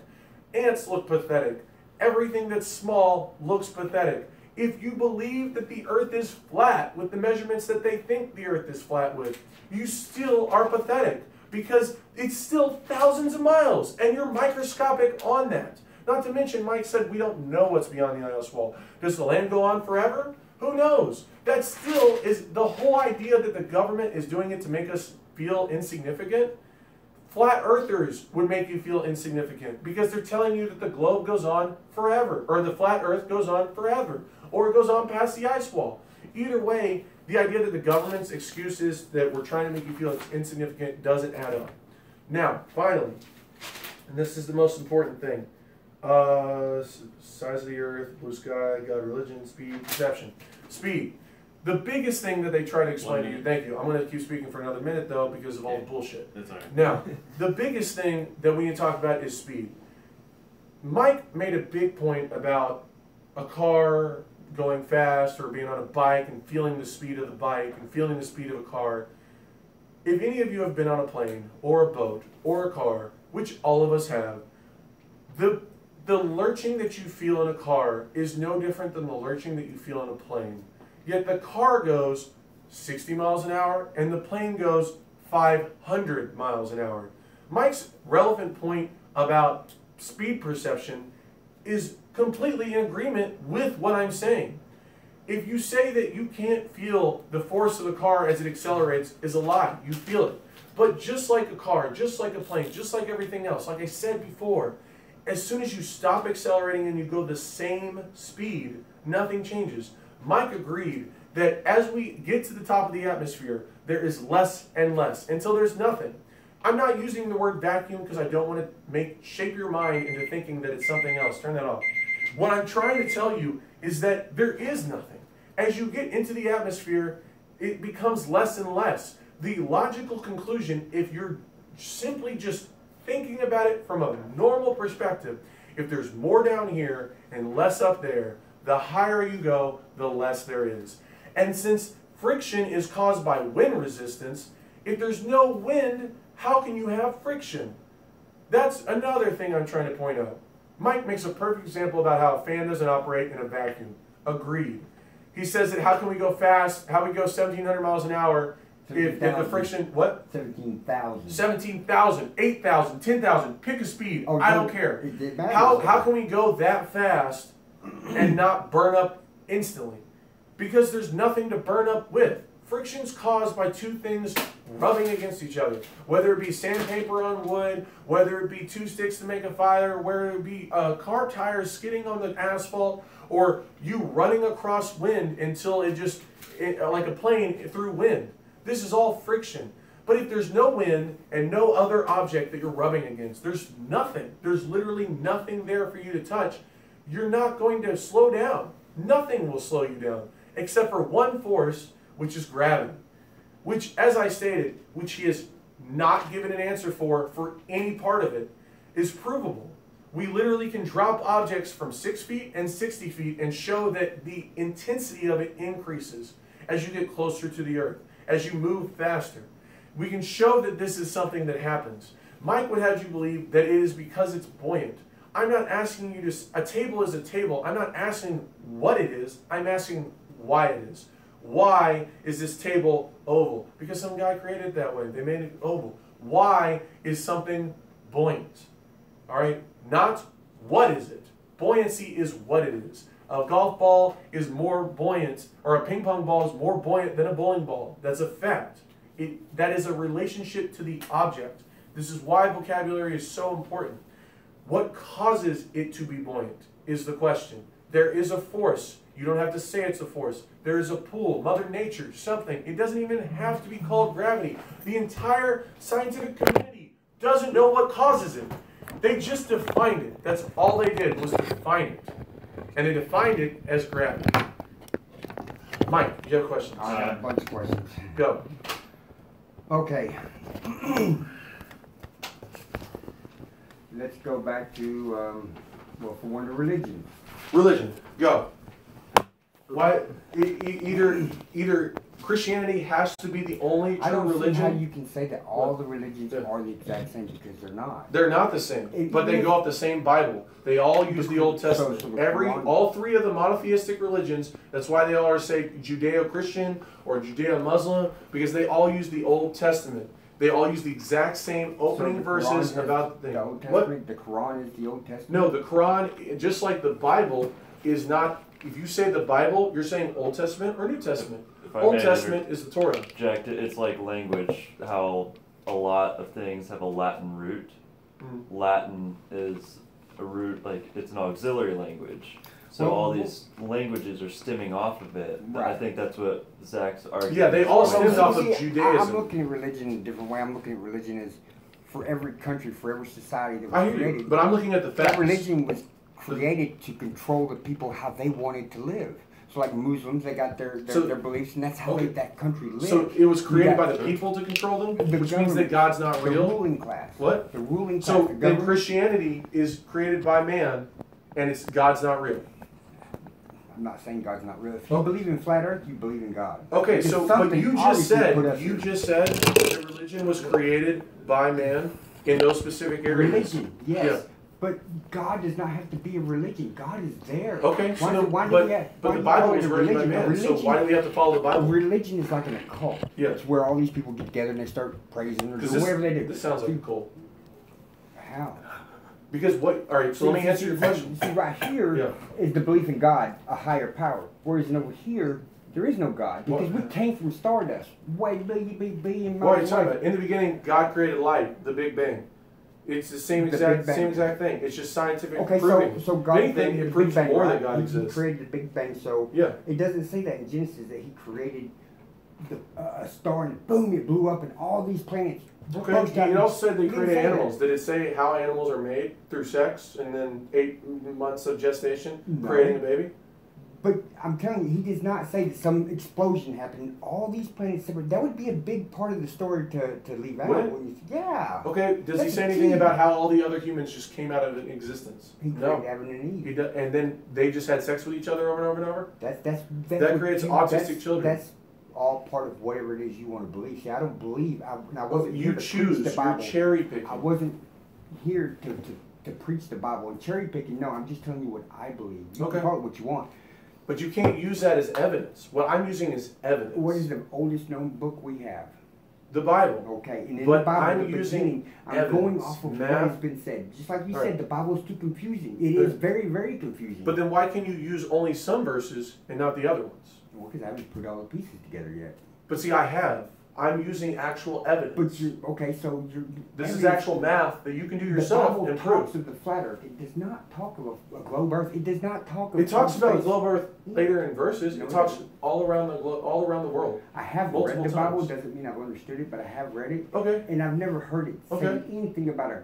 But you also didn't hear the verse I just quoted to you, which is one of the most commonly proven verses of why some things that the Bible has, like don't eat pig, are obviously something that was outdated. And it was put there at the time so that people wouldn't get diseases. So you said that you haven't read anywhere in the Bible that the Earth is round. Have you read anywhere? Oh no! I have seen it say round, but see, there's a difference between round and a sphere. My mistake. Okay. So But you haven't seen anything that said spherical Earth, but have you seen anything that Says it's flat. proven it flat Oh, yeah, many times. What? in the Bible? Where?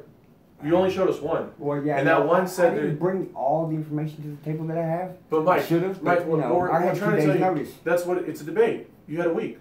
This is everything I came up I with. didn't Well, have a week. like You told me regardless- Thursday, dude. No, I didn't. I told you I Monday. wasn't even here. I told you over Regardless, Show this up to side the Tuesday point. for Thursday.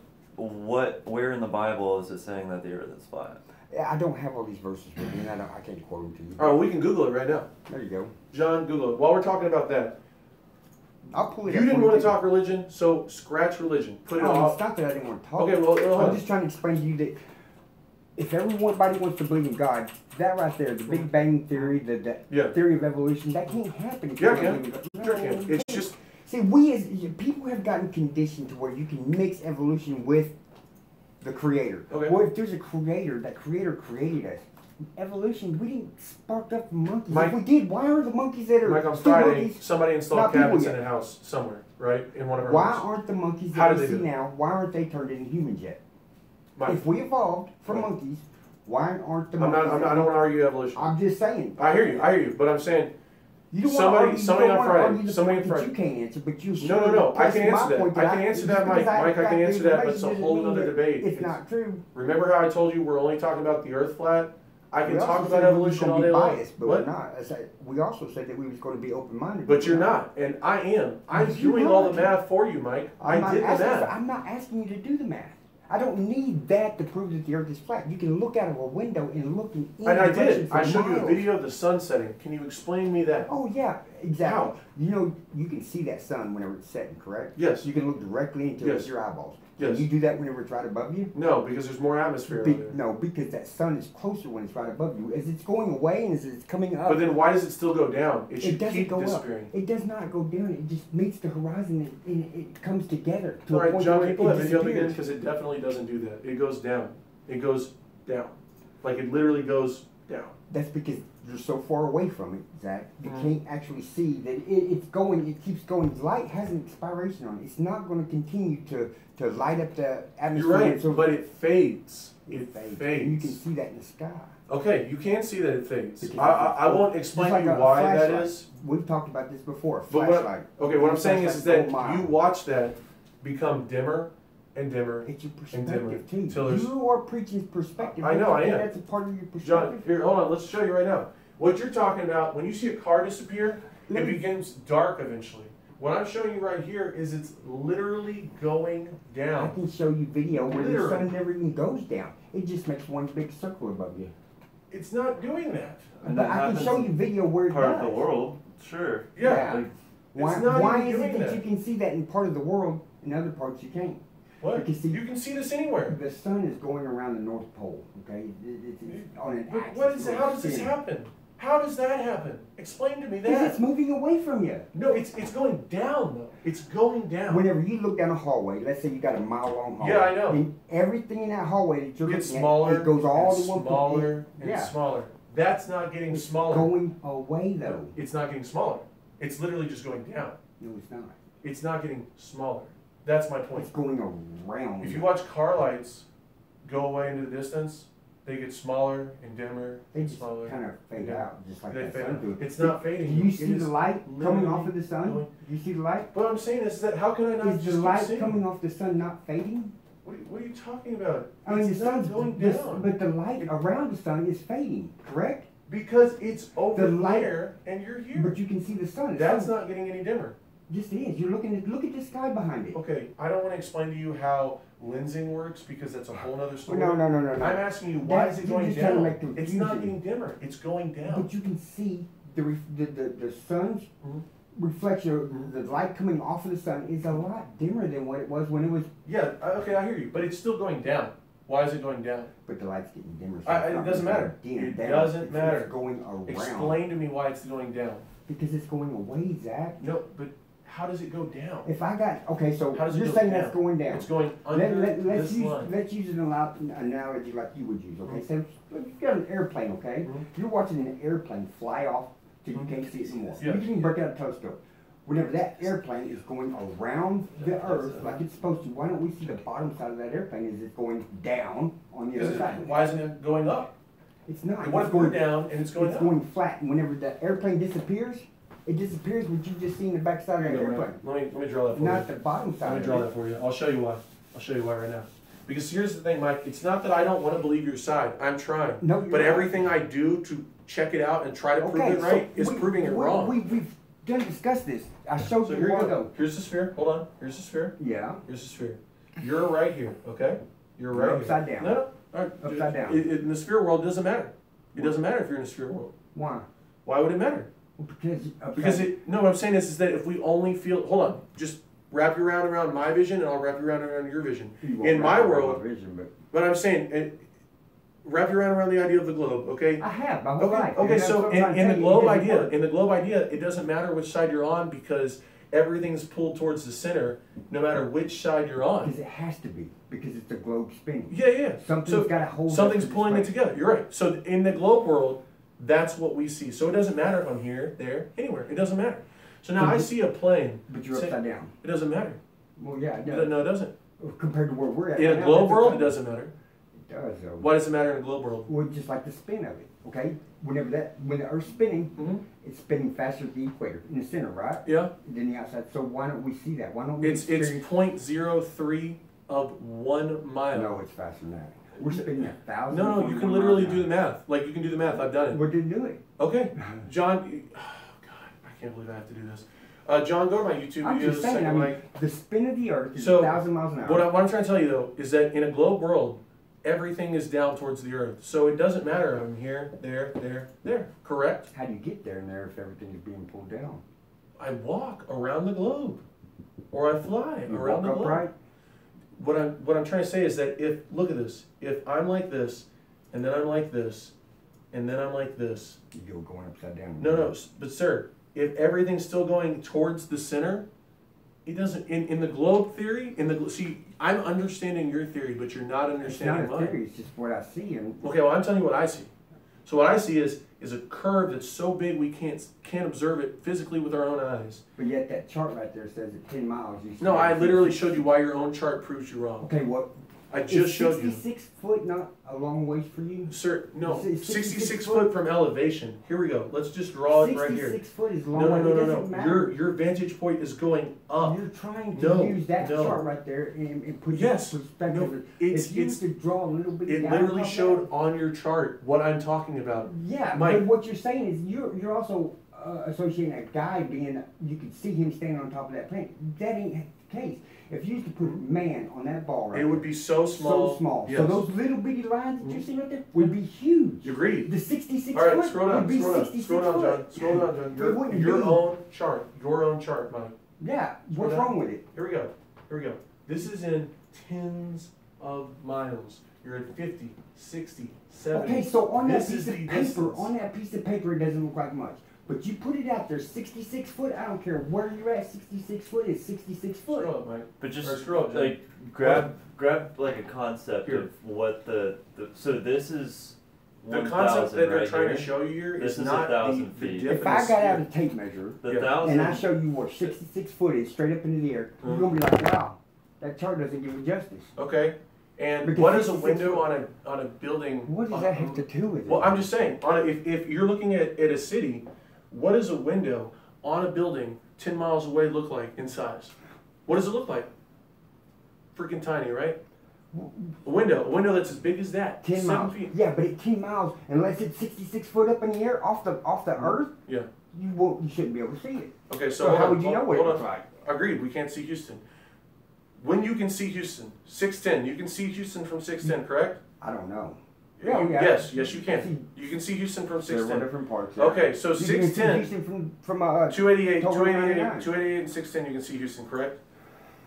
John, Yeah. give me the distance from 288 and 610 to downtown Houston. or here's a better yet, go from 290 Uh-huh. and 99 to downtown. Because you can see that skyline very clear from 290 That's to fine, do 99. that, 290, downtown. 290 and 99. And you tell me how big those windows look from that viewpoint. Can you even see the windows? You can see downtown. Can you see the windows? That doesn't matter. Does. We're talking about You want to talk perspective. perspective. Yeah. Those buildings are so Just because the- big. Oh, So yeah. big.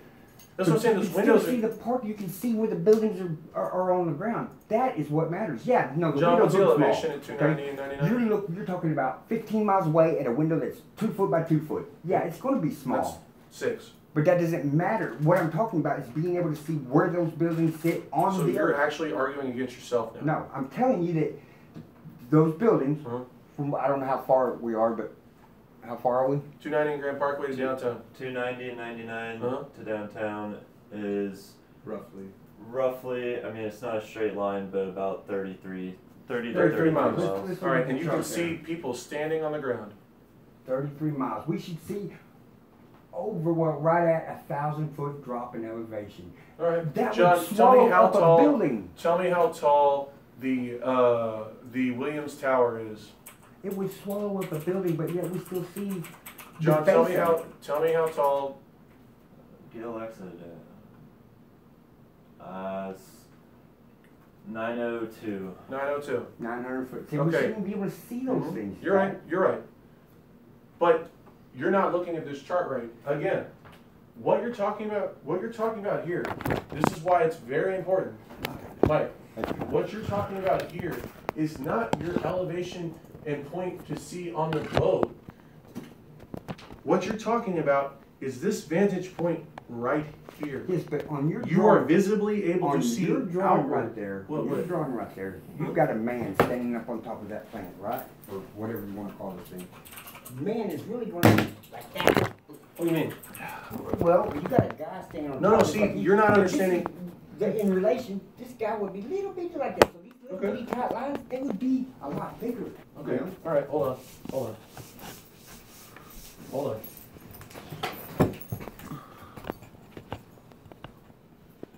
Look, he's falling asleep. You drank all that. Okay. This curve is still obviously way too big. Obviously. All right. The picture doesn't do it justice No, I at hear you. all. I hear you. So you're talking about curve here. All right. Now, if this was a hill, would you not be able to still see this? I mean, wouldn't you? Dude, you're not. I'm not on trial here. I know what I'm saying. Pretend this is the ground and not the earth. I mean, I'm talking to an attorney right now. No, what I'm trying to show you is what. No. Mike, I did the research and I did all the evidence I could to try to prove flat Earth. Look at your eyes. 66 foot. No, 67 miles is the first degree. Okay, well, let's go 67 miles on that chart. 67 miles a bit closer. Let's just go. No, this chart, Mike, is not what it's telling you. You're not reading the chart right. The first time you ever brought this up to me, you asked me, what does this chart mean? No, I wanted you to do the math. Yes, and I did the math, Mike. And what this chart actually shows you is not the drop here. It shows your viewpoint increasing. This is your viewpoint from this spot. That is your level line of sight right there. Yeah, this is your level line of sight. Your viewpoint elevates, not goes down. No, your viewpoint elevates. Stays level. If I'm standing here and I'm looking straight to the horizon, why does horizon always come up to my eyeballs? If the horizon was dropping, it would be down like that, like you're walking down a hill. Would it? But it doesn't. Would it? It always comes up. Why would it do that? Just like if you're in a plane. If you're in a plane, where's the horizon? You're not going to be able to see past the highest point. Yeah, you can't see. But it's not dipping down. It's coming. You up can't to see your the dip down because it's. Can you see over a hill? Well, you should. I mean, if you're walking down a mountain, or you're walking down a hill, walk up. You don't see the edge of that. What if you're right walking there. up? Well, it's up there. You can't see over it. But if you're walking, no matter where you go, horizon always moves to level. Horizon is derived from what? Horizontal. Here's the problem. So we're looking at horizontal. You have a problem horizon. with him. You have a problem with this, Mike. You have a problem with me putting a man right here instead of right here. No, Jack, I don't have a problem where you put your man. Okay. What I have a problem with is him being upside down. Okay. From where we're at. So also, I've tried. You're grabbing.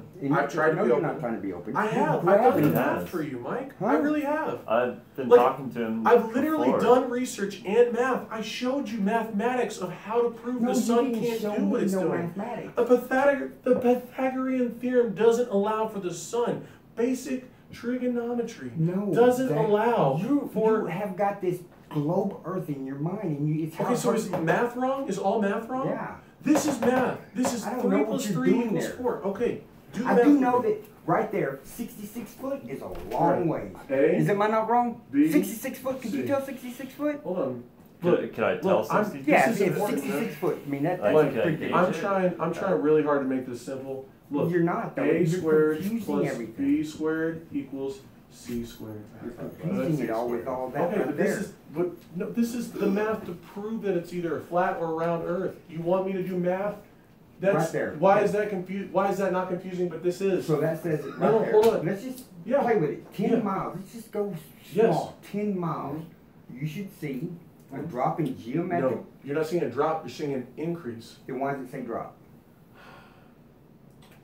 I'm trying to explain that to you, Mike. Just let me, please.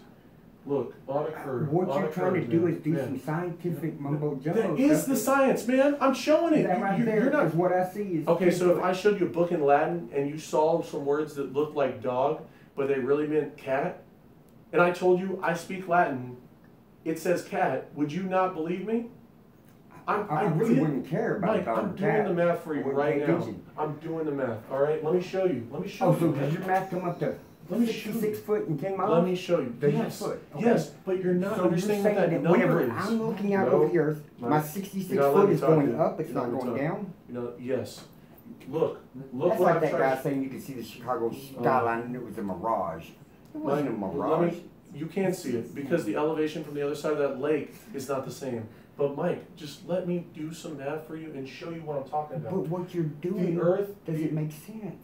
It just doesn't. I'm sorry. Okay, you said your daughter knows more about the globes than she does math? I spent my entire college career doing math. That's what is scary. And I'm telling you how, look, I will do basic math with you. If you're saying I don't need to be taught anything, Zach. Like I said, I believed in the globe Earth my whole life. Okay, I'm not asking. I believed everything that you're saying. Okay. But it's not true. Okay. It was all misinformation. Just go to the question. What? Yeah, let's go to the question. Okay, so like humor me for math. All right, let's do flat Earth math. Let's do flat Earth math. Let's just forget that and go to his questions. What you got?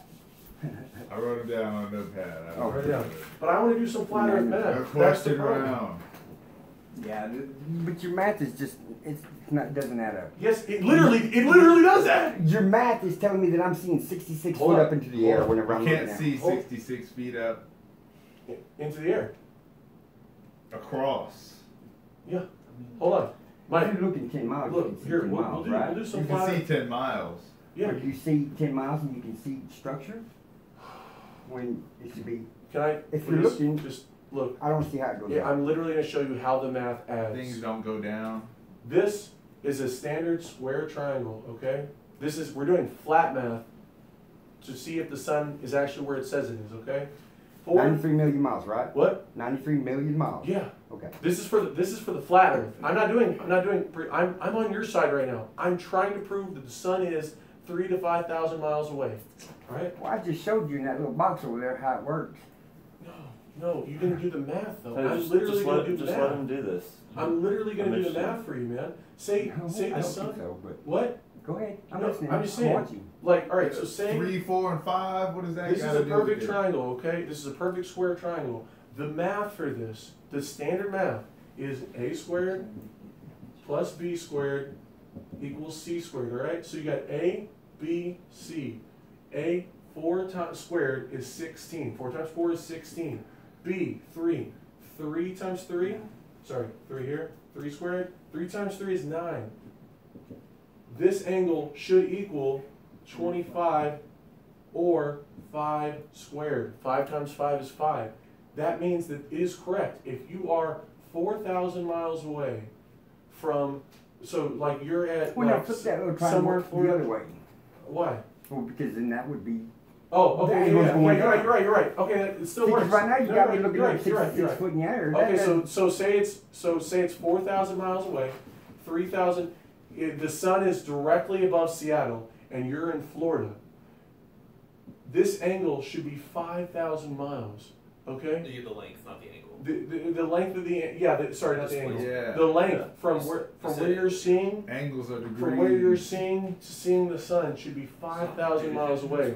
Okay, that's this math adds up. all that Correct. math, it also adds up if you reduce. Hold on. Well, if you do what? Now I'm going to expand this. No, go ahead. All right, so I'm going to expand this now. Okay, so now say you're I don't even know. All right, so the same formula. Okay, same formula, and this is what I'm going to show you. Same formula right here. Okay. Now, if you expand this number, it's still 4,000 miles. All right. And you go to like South America, which we agreed the distance for the globe, I don't have it anymore, is like, what? What did we agree for flat Earth it was? 10,000? So you go to like the tip of Antarctica and it's like, let's say 9,000 here. All right? Now, it's on the same path, you're in the same time zone, so the sun should be, you should be able, if you were like to check Snapchat, and see someone in Argentina, the sun is above their heads, or they can still have middle of the day light. If this is 9,000, this is 4,000, you're now doing 16 plus 81 equals 90, 97. John, give me the square root of 97.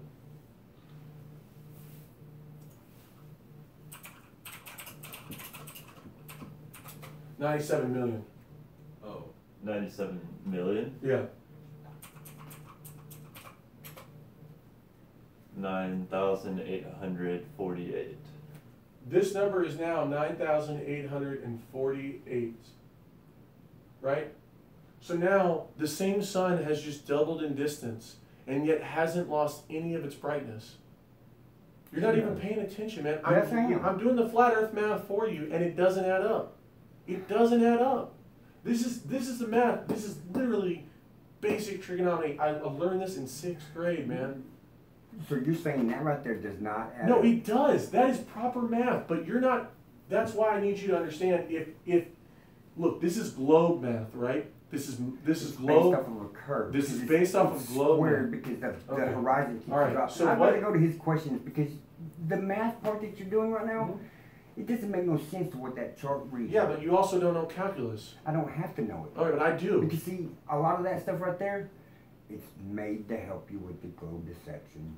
Okay, so then that's made to help you with globe deception, right? Well, Well, There's how do we a know lot you're of- There's a choosing lot of points, disinformation out there, and the more people. So how do you know what's true? The stuff that The helps you more believe the people earth have is gone to flat? school, the more education, or the more indoctrination Alright. people have had, Yeah. the harder it is for you to let go of it and see it through Okay. your eyes. Okay, you're only looking at one chart. Lightning I'm round. giving you. So what I asked for, Mike, what I'm asking for is you've given me very nitpick pieces of information from very nitpick pieces of And things. you have And I'm spit out a giving you- whole bunch of stuff that Yeah, just wasn't I'm giving true. you thousands of things proving that you're wrong. And you're just saying it's not true, it's all part of the Alright, lies. moving on. Alright, Adam, ask your questions. We're moving to the lightning Ask your round. questions. Just going in Okay. circles. I love it. All right.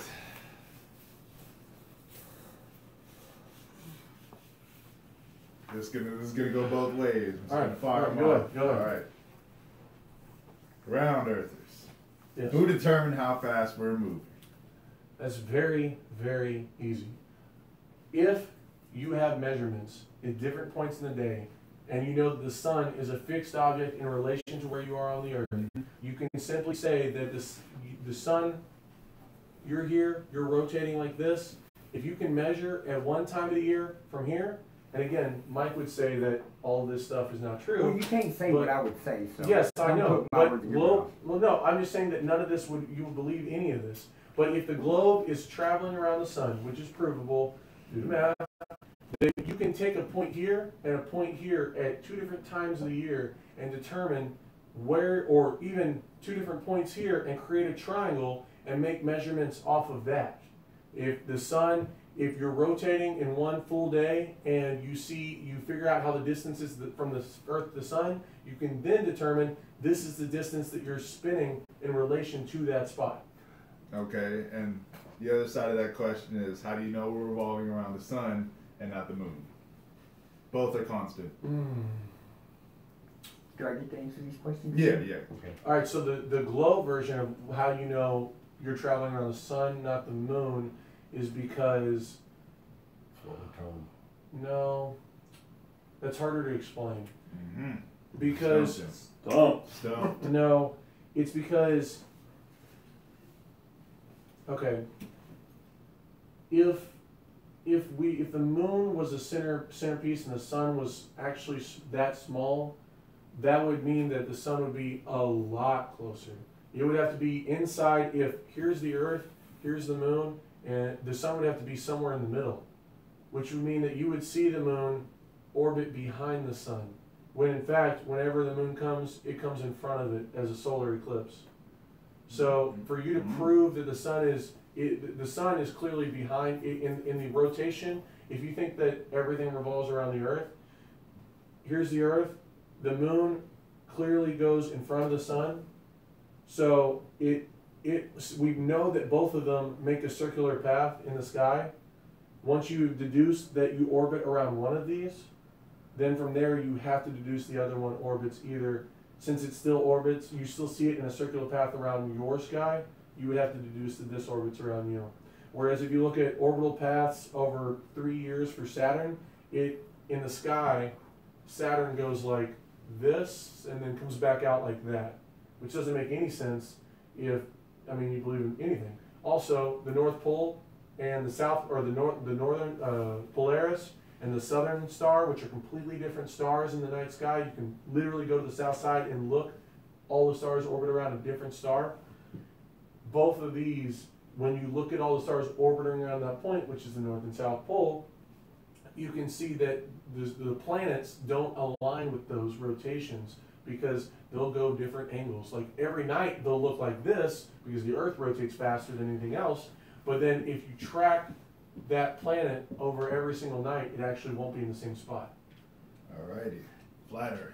All right, so what was your first question about this? Who determined how fast the Earth is moving? The answer is the same. isn't it? Actually, nobody has ever determined that we was moving. They have done experiments that have all failed. There's not one experiment out there that has proven that we are in motion. Including the ones I just did. That wasn't, all that says is how You had numbers. how fast What? the sun moves in our sky, but it doesn't prove that the earth moves. All it says is how fast the sun is going around in a circle up there. No proof has ever been No experiment can Jason, prove what's the how fast it what's moves. the equation for velocity? Isn't it distance and time?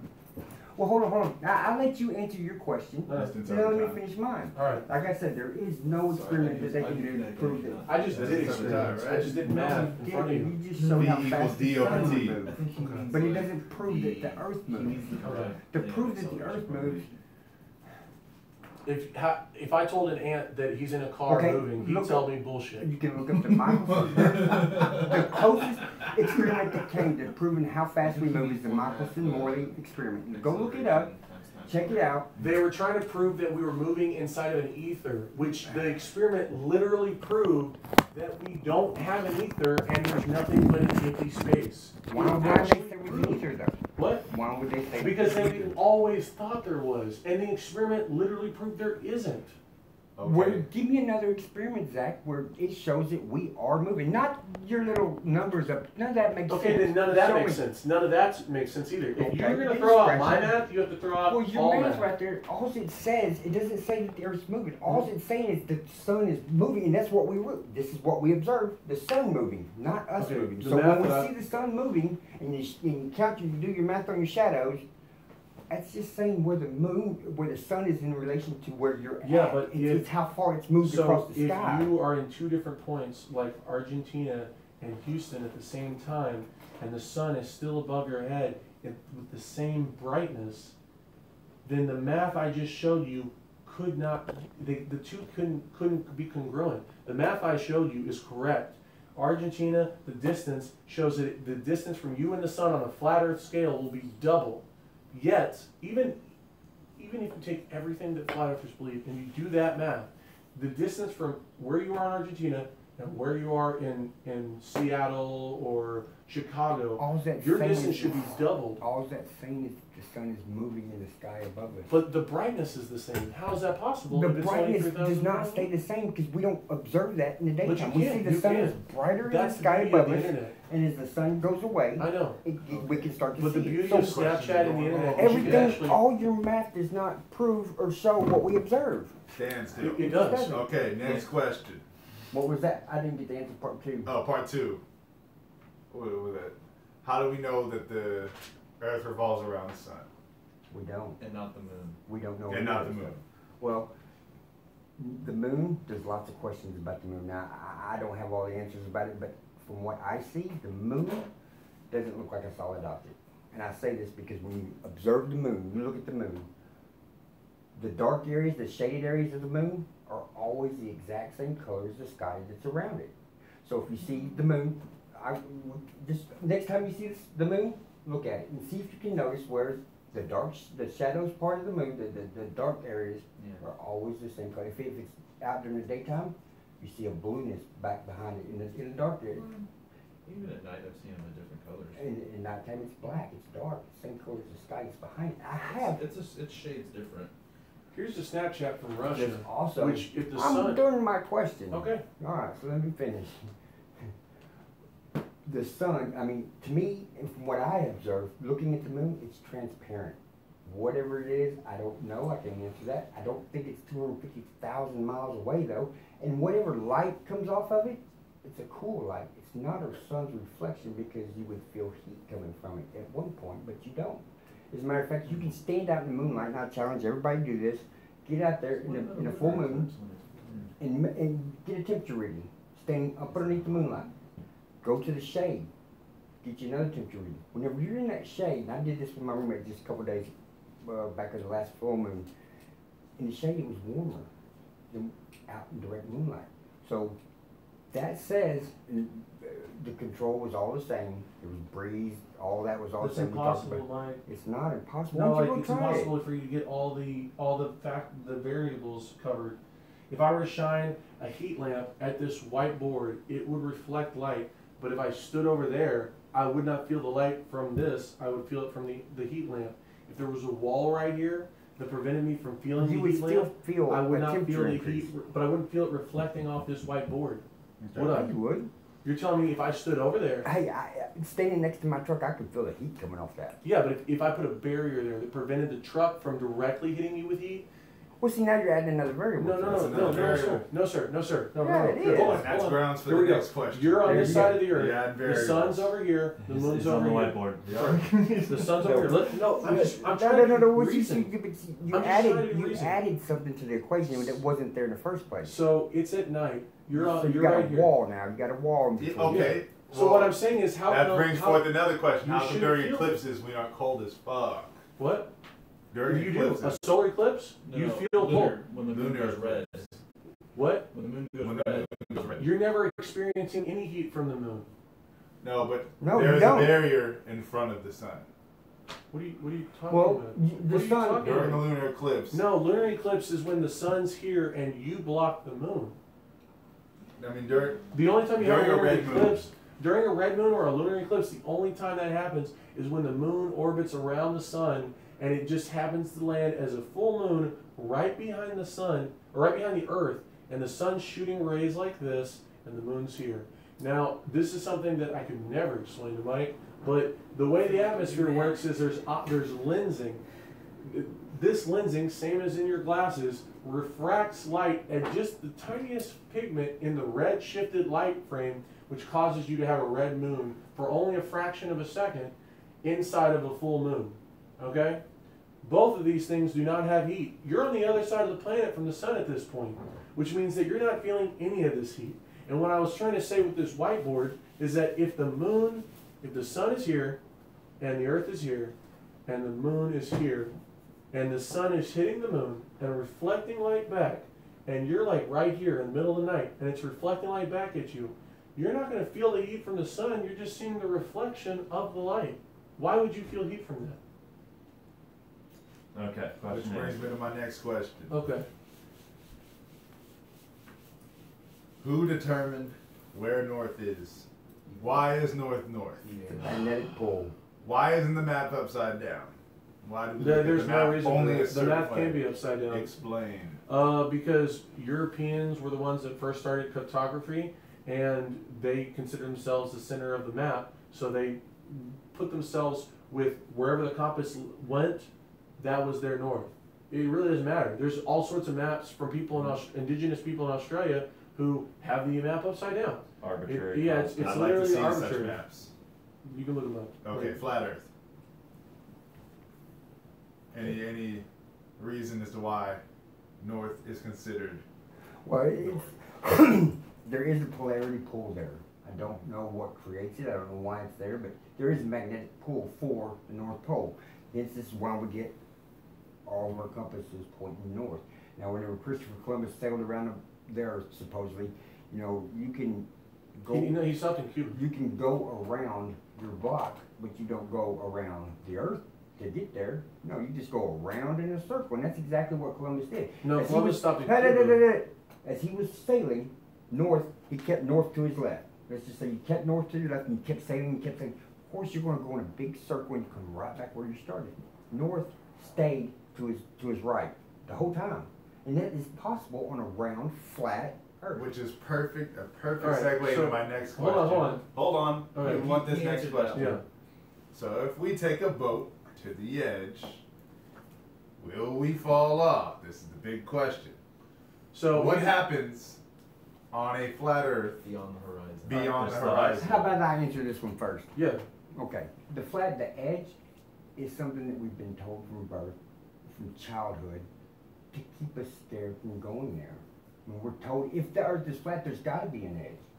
Well, that paints a perspective in your mind that, we better not go nowhere. We better stay right here where we're at.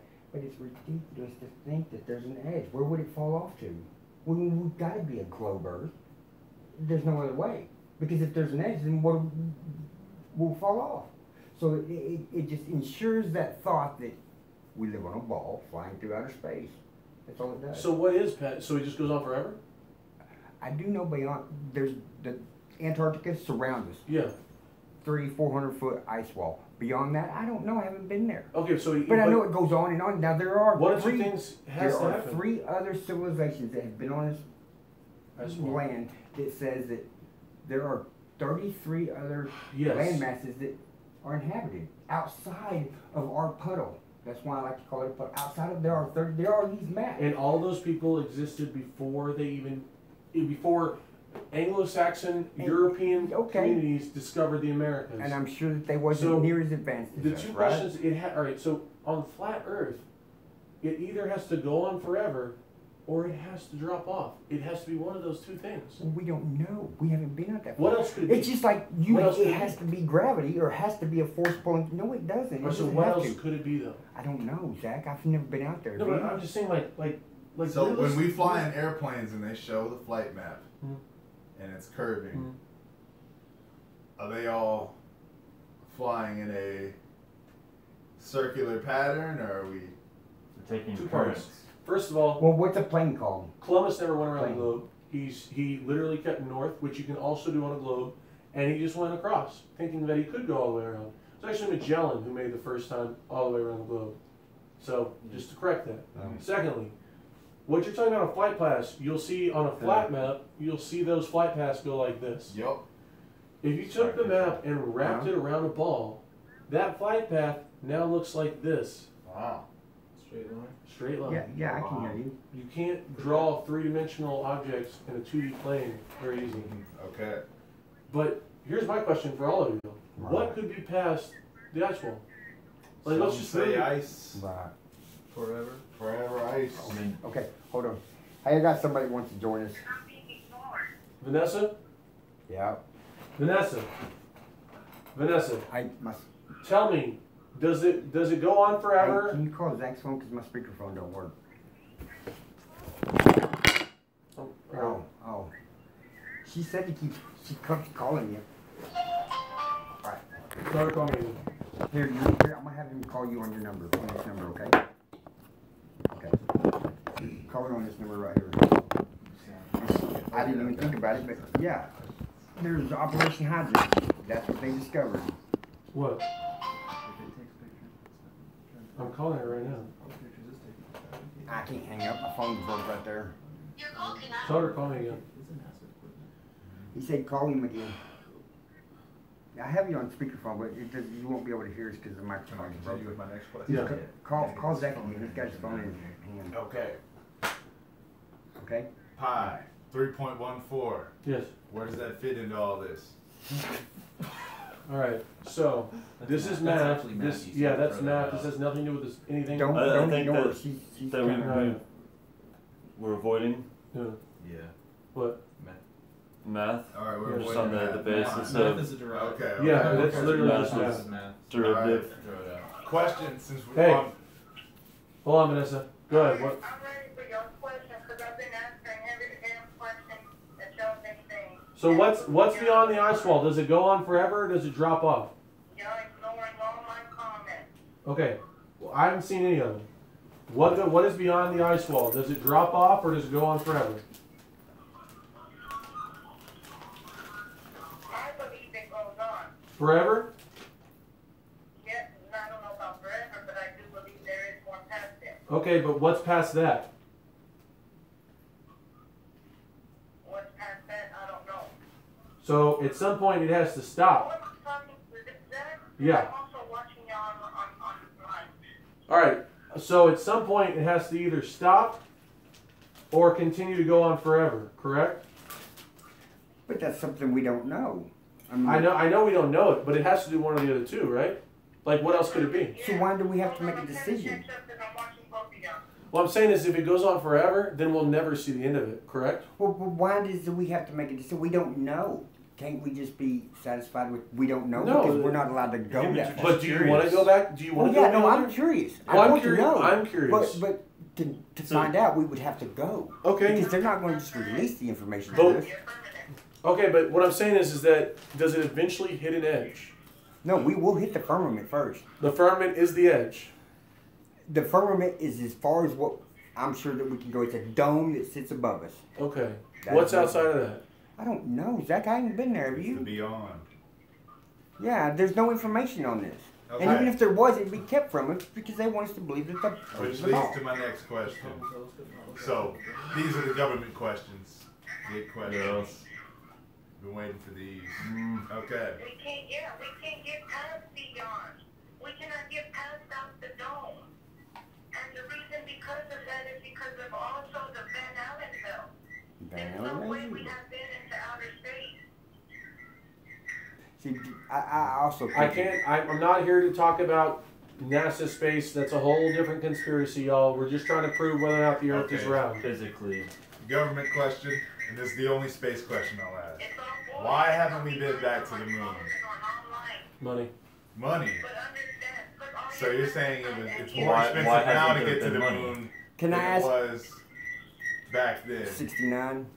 How did we communicate with them on the moon whenever we don't even get good cell phone signal here? Yep, that's a great Here's question. another question about the moon. If we did go, what is it that we flew there? We can pull up the lunar lander and look at it. It looks like a crackhead cardboard box. What it looks like, crackheads made it. Have y'all looked at it Okay. in detail? So you I'm said hearing technology. so much Yeah. right now. He No, I says- said money. Okay, money. The government cut this. And he says there's no reason why Vanessa, we have. technology You're should not allow listening to what we're talking to on the thing instead of talking through the phone. I just it's behind. I don't know which one it is. Pay attention to the phone only. Okay, which leads to All my right. next question. I bet I got What, something or what's for your that, next too. question? What does the government stand to gain? What could they possibly gain from withholding that kind Vanessa, of information from us? hold, Vanessa, You see, Vanessa, we as humans, Vanessa, we've got a lot more Vanessa. possibilities that we can Hey, do that are you listening on we the have phone? no clue about. Now, I can test to this because Listen to just I'm this not one saying I'm because we're talking in supernatural, real time on but the I phone. can feel other people's emotions, and I know if I got to Right. expand on that, it could Right. probably there's no telling where that could go. A lot of what we What are was the problems what was the as a question? people. The question was, what could the government possibly stand to gain from withholding information like that and faking? Okay, yeah. What? space? What? they Well, possibly let- do? I really I'm wanna in the know middle that. of it. I'm in the middle of it. All right, sure. Yeah. So we have these abilities. Whether you guys want to believe it or not. Let's look at a mother and a child. Okay, whenever a child's born, they're connected to the mother with an umbilical cord. There's a connection between that mother and that child. Whenever they grow up, or the Question kid's is, growing why up, would that the government mother think, knows yeah, things and about Mike's the saying that we kid have certain superpowers. times of its life. Let's say the kid gets into a car wreck. Mom knows before she ever gets the phone call. She just has a gut feeling something's wrong. There's a telepathic connection between all of us that it's being held back because globe Earth, all that stuff right there keeps us thinking we're insignificant and we're nothing. We're lucky to be here because we're two specks of dust from the stars connecting. We're lucky to be here. That's not the case. We're all divine and we all have these abilities. So Yeah, but There is what, things if that we're they just put in our robots- food and our water Okay. daily. my question but- to you is, why do you need Hold on. flat Earth to feel significant? I don't, Then why does it matter? because it's a lie. Okay. What matters but- is that people know this. That the people that keep lying to us stop lying So, to all us. right. So my thing is that if the government is not telling us the Earth is flat or round, how does that hold us back from any kind of secrecy? That doesn't change the day-to-day minutia. If the Earth is round or flat, It keeps us enslaved. but what is it? What is it? If it's flat or round, how does that change if we're enslaved?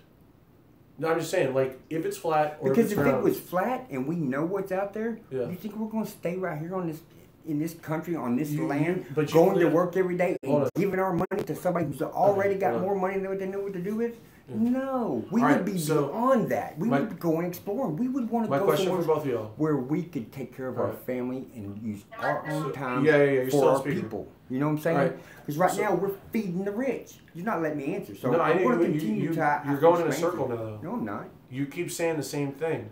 One, historically, we explored North America and South America, and we campaigned through all of this country. They was Two, looking you for can riches choose to leave and and go resources. to any place, anywhere in the country or the nation, or what is But known. I'm still stuck. But what are you stuck to, though? There's, I mean, there's not. is there a feasible land rockets past the to ice go wall that's to just so any perfect? rock. It has phones and everything There's we need? 33 other land masses out there. But what do that I they can have that choose we from. don't? Why What do do I they have have to that we sit right here? What does it matter what's past it? That's my point. Is that what does it matter if it's a flat or round globe? It's the same thing. It's the same thing as you arguing your points towards, what your beliefs are. But it's not a and towards belief. us. I've done all the math I can to prove why a flat Earth can't work. Honestly, put all your math aside. And go with what you observe. But why would we put math aside that makes sense?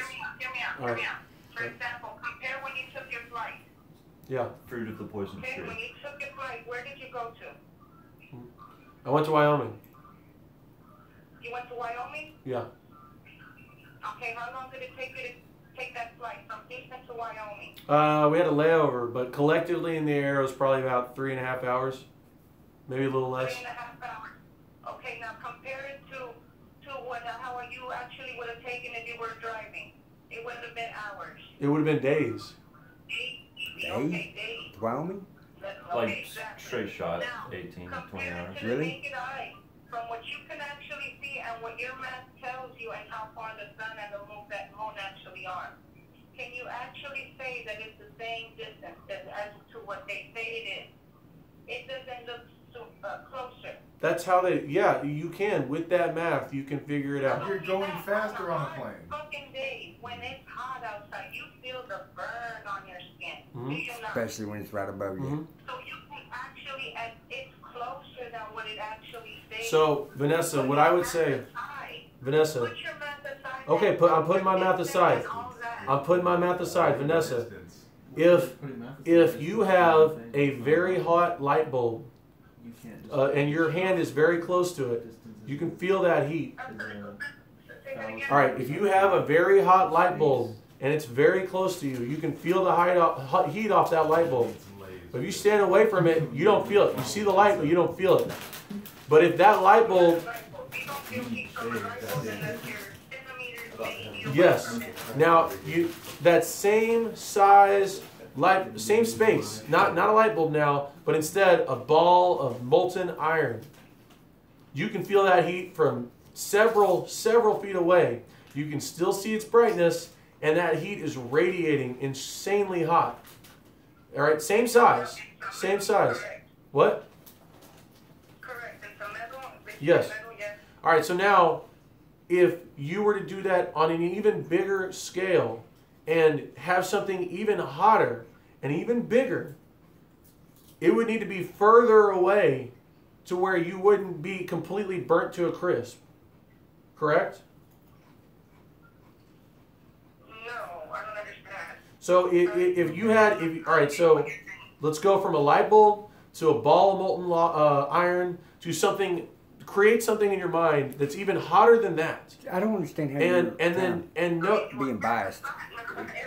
It's like distance and intensity. The hotter it is, the further away you have to be from it, correct?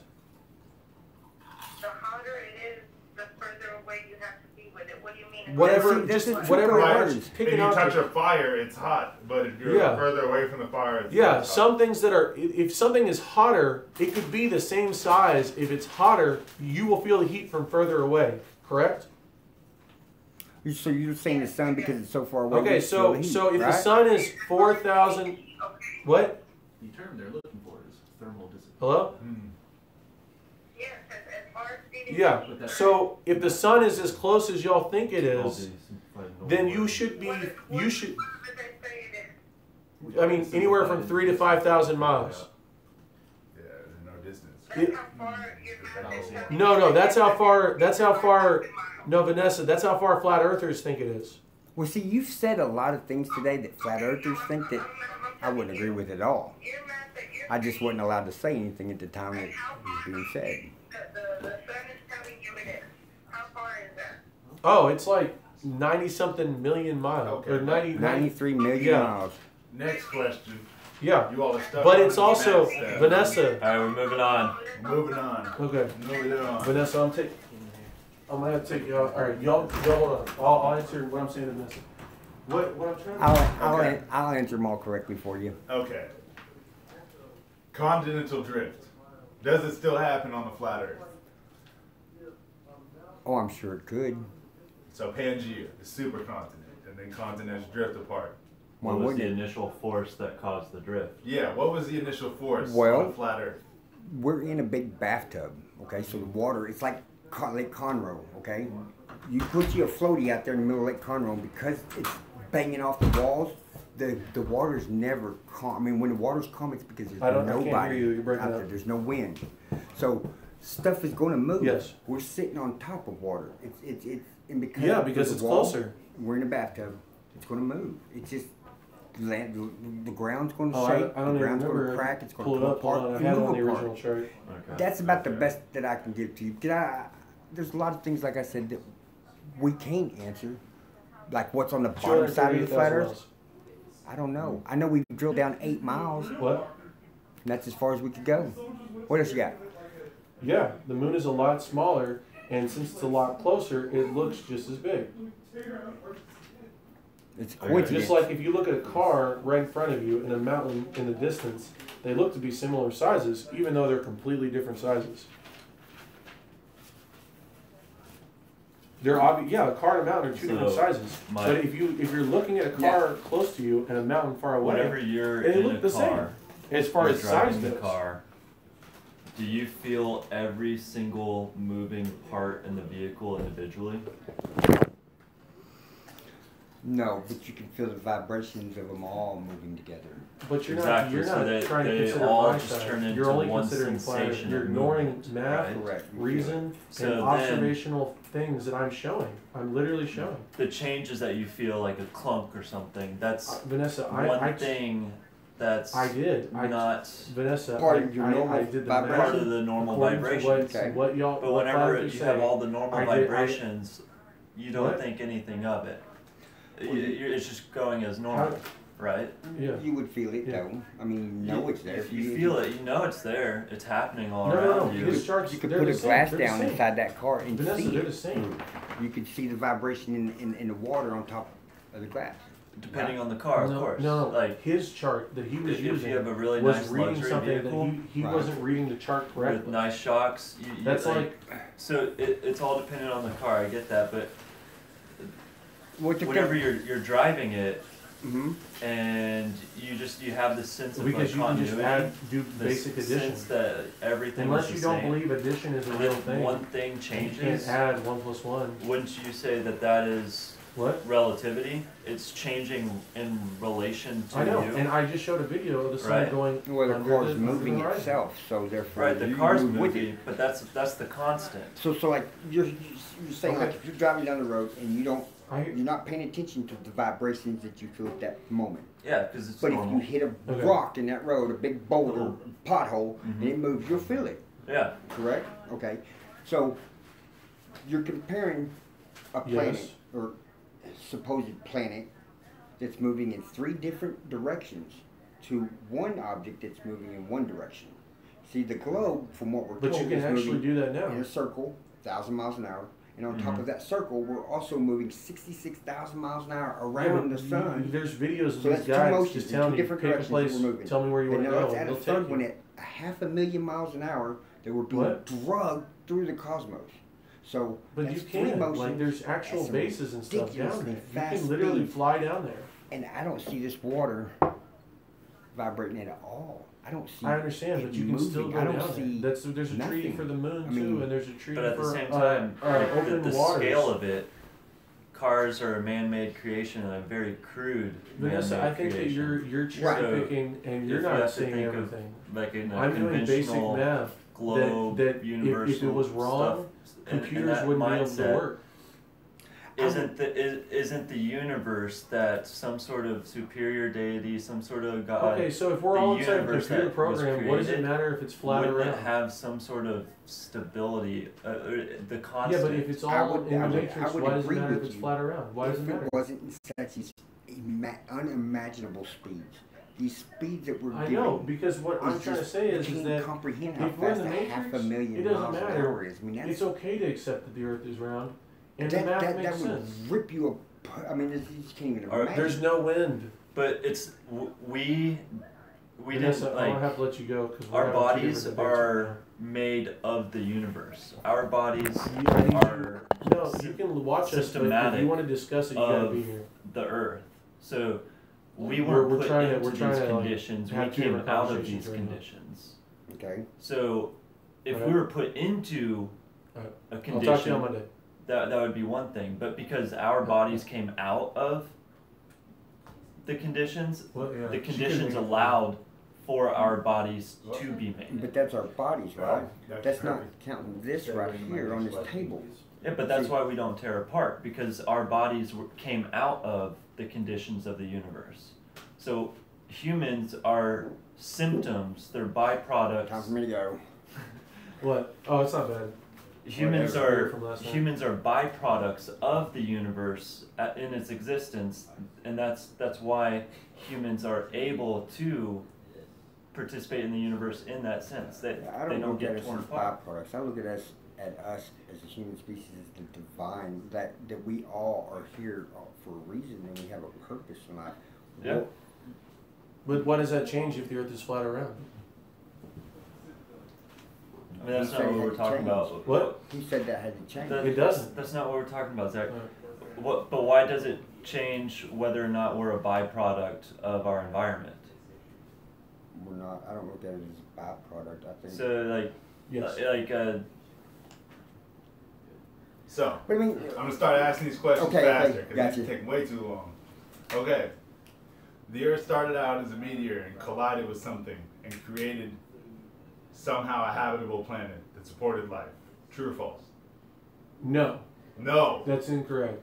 The That's what I Earth remember being was told. the old. Big Bang. No, that's like saying Henry Ford built a car and that was it. No, he got 1,000 people involved. They all made individual working parts that eventually created a car at the end of the assembly line. Then someone was able to drive it. Theory, generally, the theory of Generally, the what Big Bang. happens is generally it happens is thousands and millions of pieces of dust collate. You don't gotta explain the Big You Bang. don't have to do the whiteboard. Just Okay, concisely whiteboard. say Big code Bang words. theory. Yes, it wasn't one meteor or two. But it do was you multiple. agree with it? Yes. That Do you agree with the Big Bang theory? not at all. No. How was the Earth created? Or was it God unknown? said- A higher power, a higher consciousness than what Okay. we are. I mean, that's all I can say. All right. God is real. So, Big Bang. God. God. Okay. So, how and slash why, and this is mainly for Flat Earth, why is this debate resurfacing thousands of years later when before the upper hand was on the Flat Earther side and then it was disproved and now we're back? It's never really died down.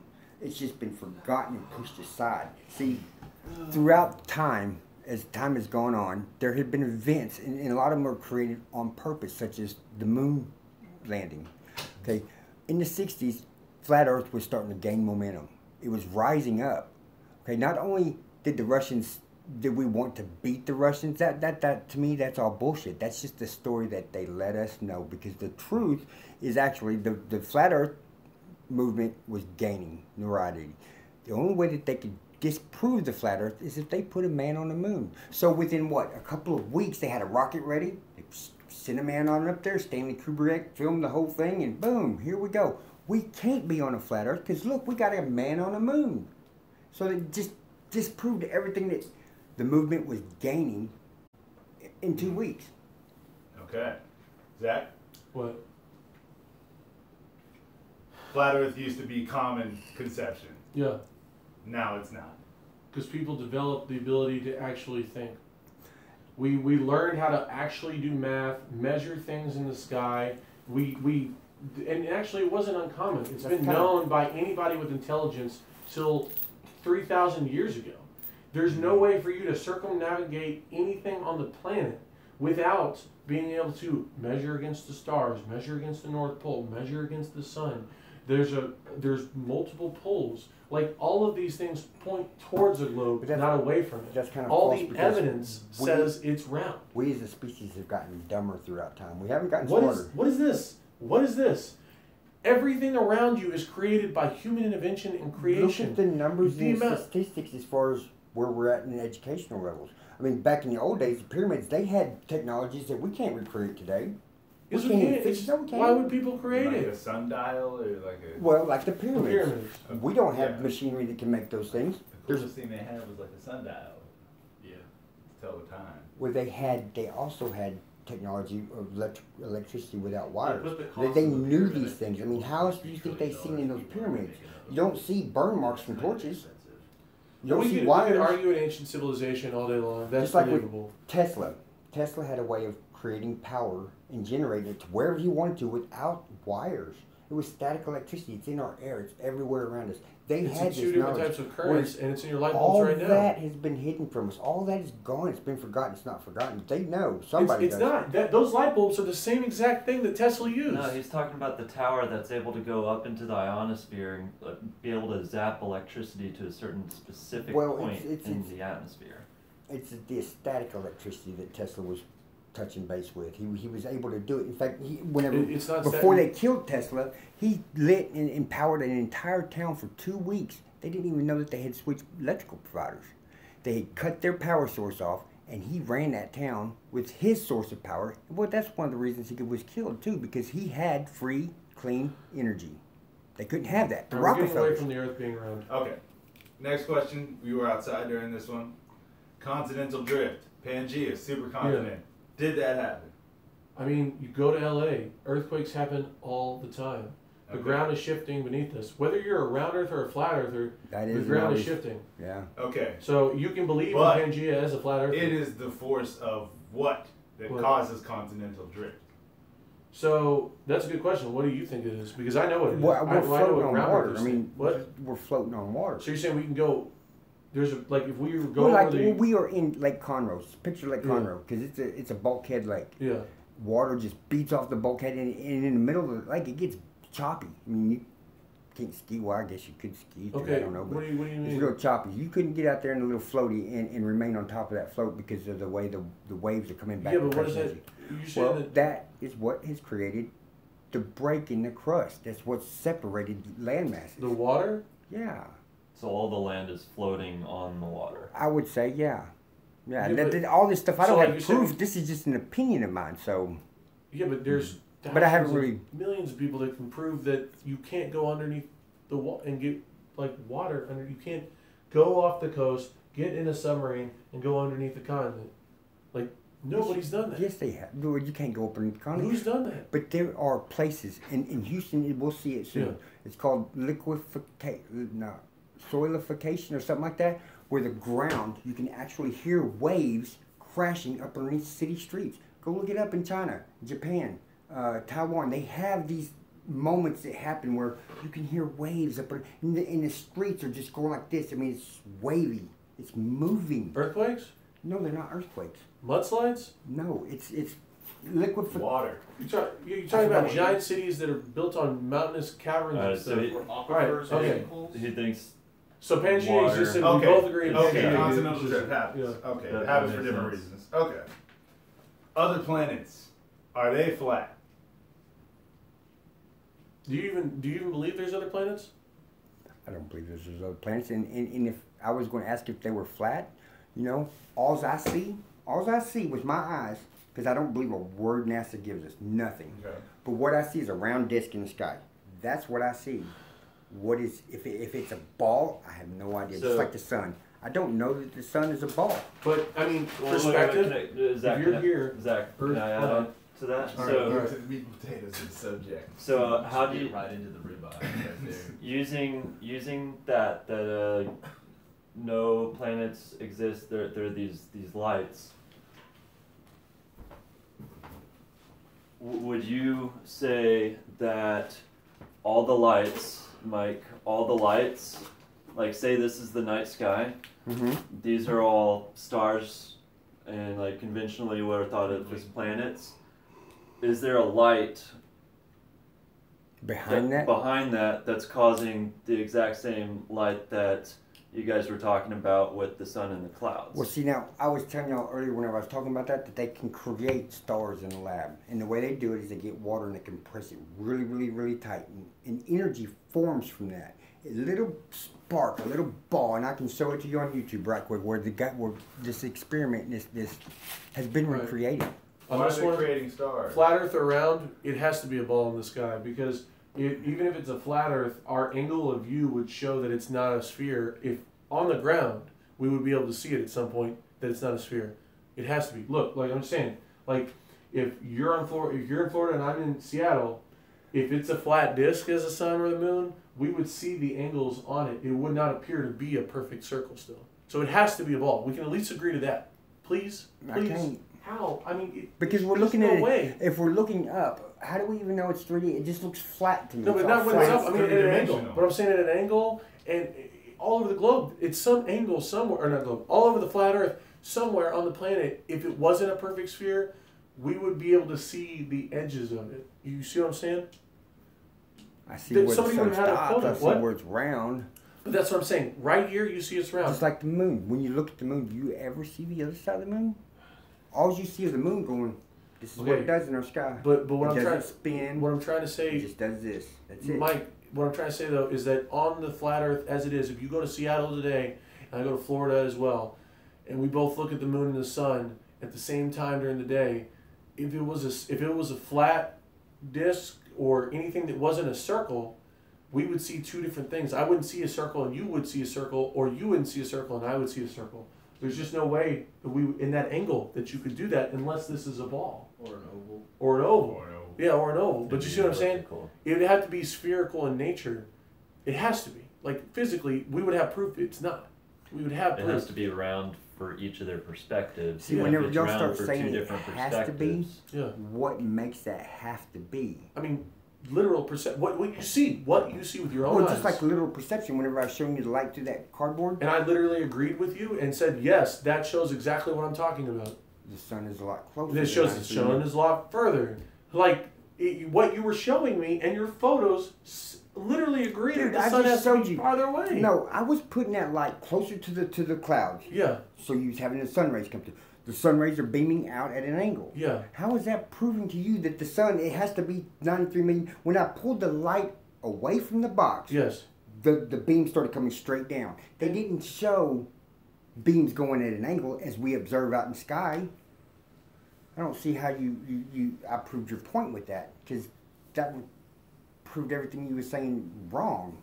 Hold on. And the farther the light went away from the clouds, the straighter down the beams came. Look at how straight those beams are.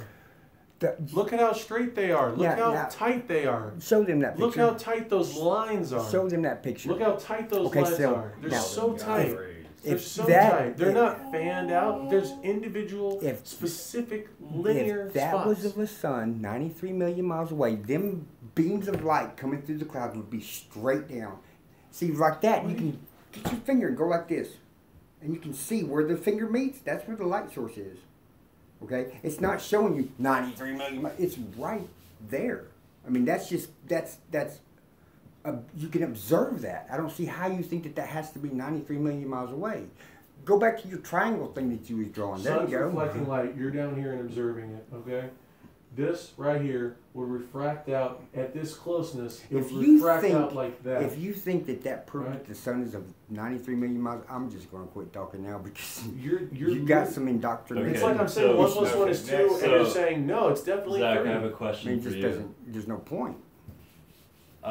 So, given the nihilistic conventional view of the universe, where Earth is statistically insignificant, and mathematics, just like the mathematics involved, are just vastly unfathomable. Yeah. It takes thousands of scientists to be able to calculate what we've come to in this line of thought.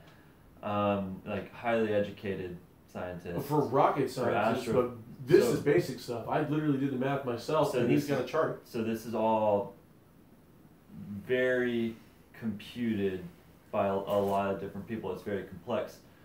Are you saying it's easier to believe in something so vastly complex than something much more simple? How does a sofa move? Occam's razor. Wouldn't that be Occam's razor, to be able to say that the path of least resistance would not be computing all of the stuff to try to figure it out, but to just... Yes, but it goes both ways, because there's no possible way that any government has enough money to bribe or to intimidate enough people to keep this a secret, or to make it to where, you know what I'm saying? Why is it Mike Hicks not getting murdered for knowing the truth? But so like physical Occam's universe, razor. like nothing about governments or anything. Just okay, I see what you're saying. I see what you're saying. Computation involved. Yes. To be able to make a universe. So the computation involved to be able to make a house is also complex. So is it not? Is it not? Yeah, very. It's very difficult to frame things properly, make sure you have the exact measurements, line everything up. I mean, Mike, you know more than anybody that if you don't have your cabinet squared, then your countertops off. Your questions that are asked to you, I've noticed it since we started. When you're asked a question, you always come back with more questions. No. Okay, so let me give you the answer. I'm giving you the answer. Let me give you the answer. That's what attorneys do. No. I will give you the answer as blatantly as I can. You can't. Everything is complex. Even if the earth is... Explain to me every joint and bone in an alligator. Explain to me how to install cabinets. Explain to me how to build a home. Everything is complex. Okay, so and here's the... To answer your question, if the earth was flat... my question for 5 minutes. No, but here's the thing. If the earth was flat, it would also be complex. You would still have just as much math to determine all sorts of things. But all the things that we do now. So if you look at, with our computers, yeah, there's scientists, there's something they're trying to create like a artificially created universe, right? Yes. They're trying to pinpoint every sort of astronomical significant data. The computation involved in that requires so many supercomputers, like just beyond what I can even think about. DNA, just the only just teraflops of just a amount of data. That's unfathomable. Whereas if you had a simple, like imagine like a sandbox game, like Minecraft. Yeah, just a flat Earth. It's just a flat Earth. Sure, it's complex because it goes on forever. But it's simple because it's one algorithm that's just saying this what creates the sun? Forever. What creates the firmament? Is it just existence? It probably wouldn't be so complex if we knew what was beyond where we're stuck. Yeah. If we knew what was beyond there, it probably wouldn't be as complex as what we are thinking about right now. But what I'm saying is, again, I could tell you all day long that the car I own is simple. It goes. It uses gasoline. But the amount of engineering it took to build each individual part is insane. No, it's the same thing. Not really, though. I mean, because look how fast they put them together. I mean, after they program it and do everything else, what I'm saying is that obviously we've come a long way. The hard part was coming up with the combustion. Yes. Once that was created, standing on the shoulders of giants. Yes. What I'm trying to say is that even if it was a flat Earth, I would still ask the same question: why do things go down, not up? Why? How does buoyancy work? How does density work? What causes these things to exist? What makes an alligator an alligator? What makes us a human? Can we sequence our DNA? They just recently made that easy to do. It's not that the universe is complex either way. They're both complex no matter how you look at it. It's always complex. I think there's clones out there which would make it even more complex. If it's a flat Earth, if it's a flat Earth, it's even more complex than if it's a round Earth, because the math doesn't make sense. Well, because the math that you're going off then I need you to show me math that works. I'm just saying if things are so complex, do you think, and this is a throw-in question, I had to throw this one in,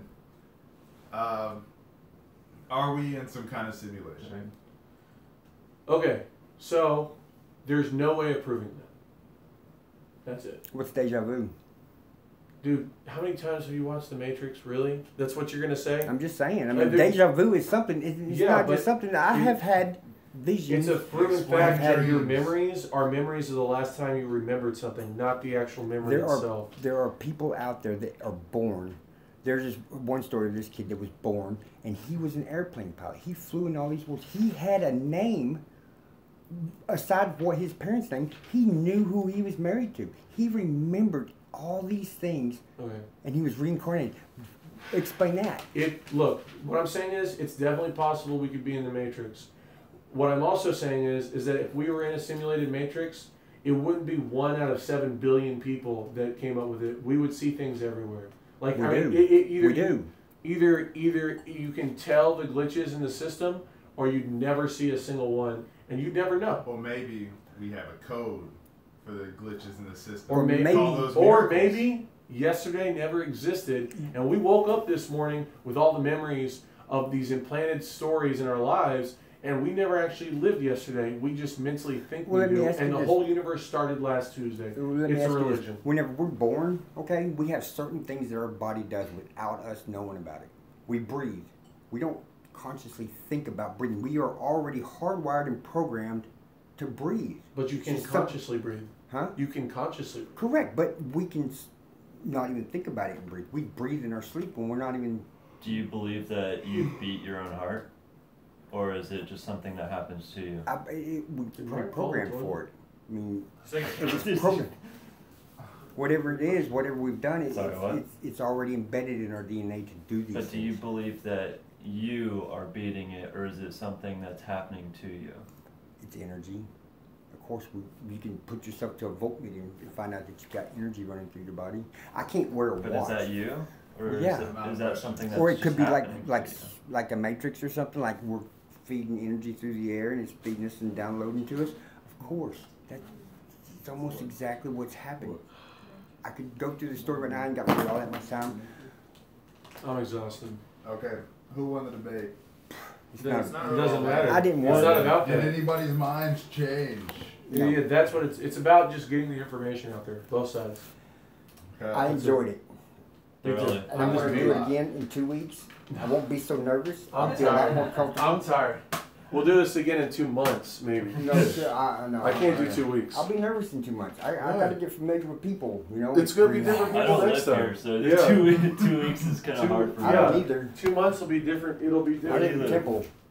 Oh, okay, yeah, so I'm Austin. I come here to work during the week, and then I go back, and then I come back. Sometimes I go back during the week. Alexa, I went back last night. I got up at 4 o'clock this morning and drove here. Crazy, you're driving that far that much. It's a 3-hour drive. Yeah. Why aren't you living at your apartment or your house? I do. You just go back and forth? Yeah, I got my kids back home, my daughter. Alright, I'm going to return this to Jimmy on Monday. I already bought the monsters for him. Monsters for You him? shouldn't have bought monsters, he wanted bang. I know, but I can't buy them in bulk, so he can go fuck himself. Well, I don't have the money to buy individual bangs. I was told I had to buy bangs, so that's what I got to do, buy bang. That's what I got to do. Energy's energy. I got my energy. I'm out. I'm tired. I wear them out. Tuck it out. Yeah, I'm gonna pass So out. did any of this change in any of y'all's minds? Or I'm still undecided. how about you? I think, you know, obviously the two of you, I believe that both of you believe what you're talking about. You all came prepared. I think that I didn't come prepared, I promise. I threw that together this morning between the time I got home and I came here. I had no time. So but I didn't even find out about it until Thursday, so. Last Thursday. No, this Thursday. I knew we was going to get together, but I didn't know all of this was going to happen live. And I told you on Saturday that what was going down. I didn't even get to work from last Friday until Thursday. Thursday was my first day back at work, and I didn't even get to work because I broke down. That's fine. Look, to prepare for this, I did everything I possibly could to prove the Earth was flat, and I could not find anything. I'm just saying. Everything I saw pointed to a round Earth. What about your observations, though, Zach? I mean, your eyeballs. You don't see a curve. Here's my thing, though, Mike. If one thing proves that it's not flat, just one, then it can't be. I just showed you how the sun is closer to the Earth than what we're told about them sun rays. I mean, I don't know how you got it. If I pulled the light away, I showed you the exact same photos that looked completely different. Yeah, but the sun was right there behind the clouds, is what I'm trying to say to you. What you were seeing was not an observation of a sun being 93 million miles away. When I moved that light closer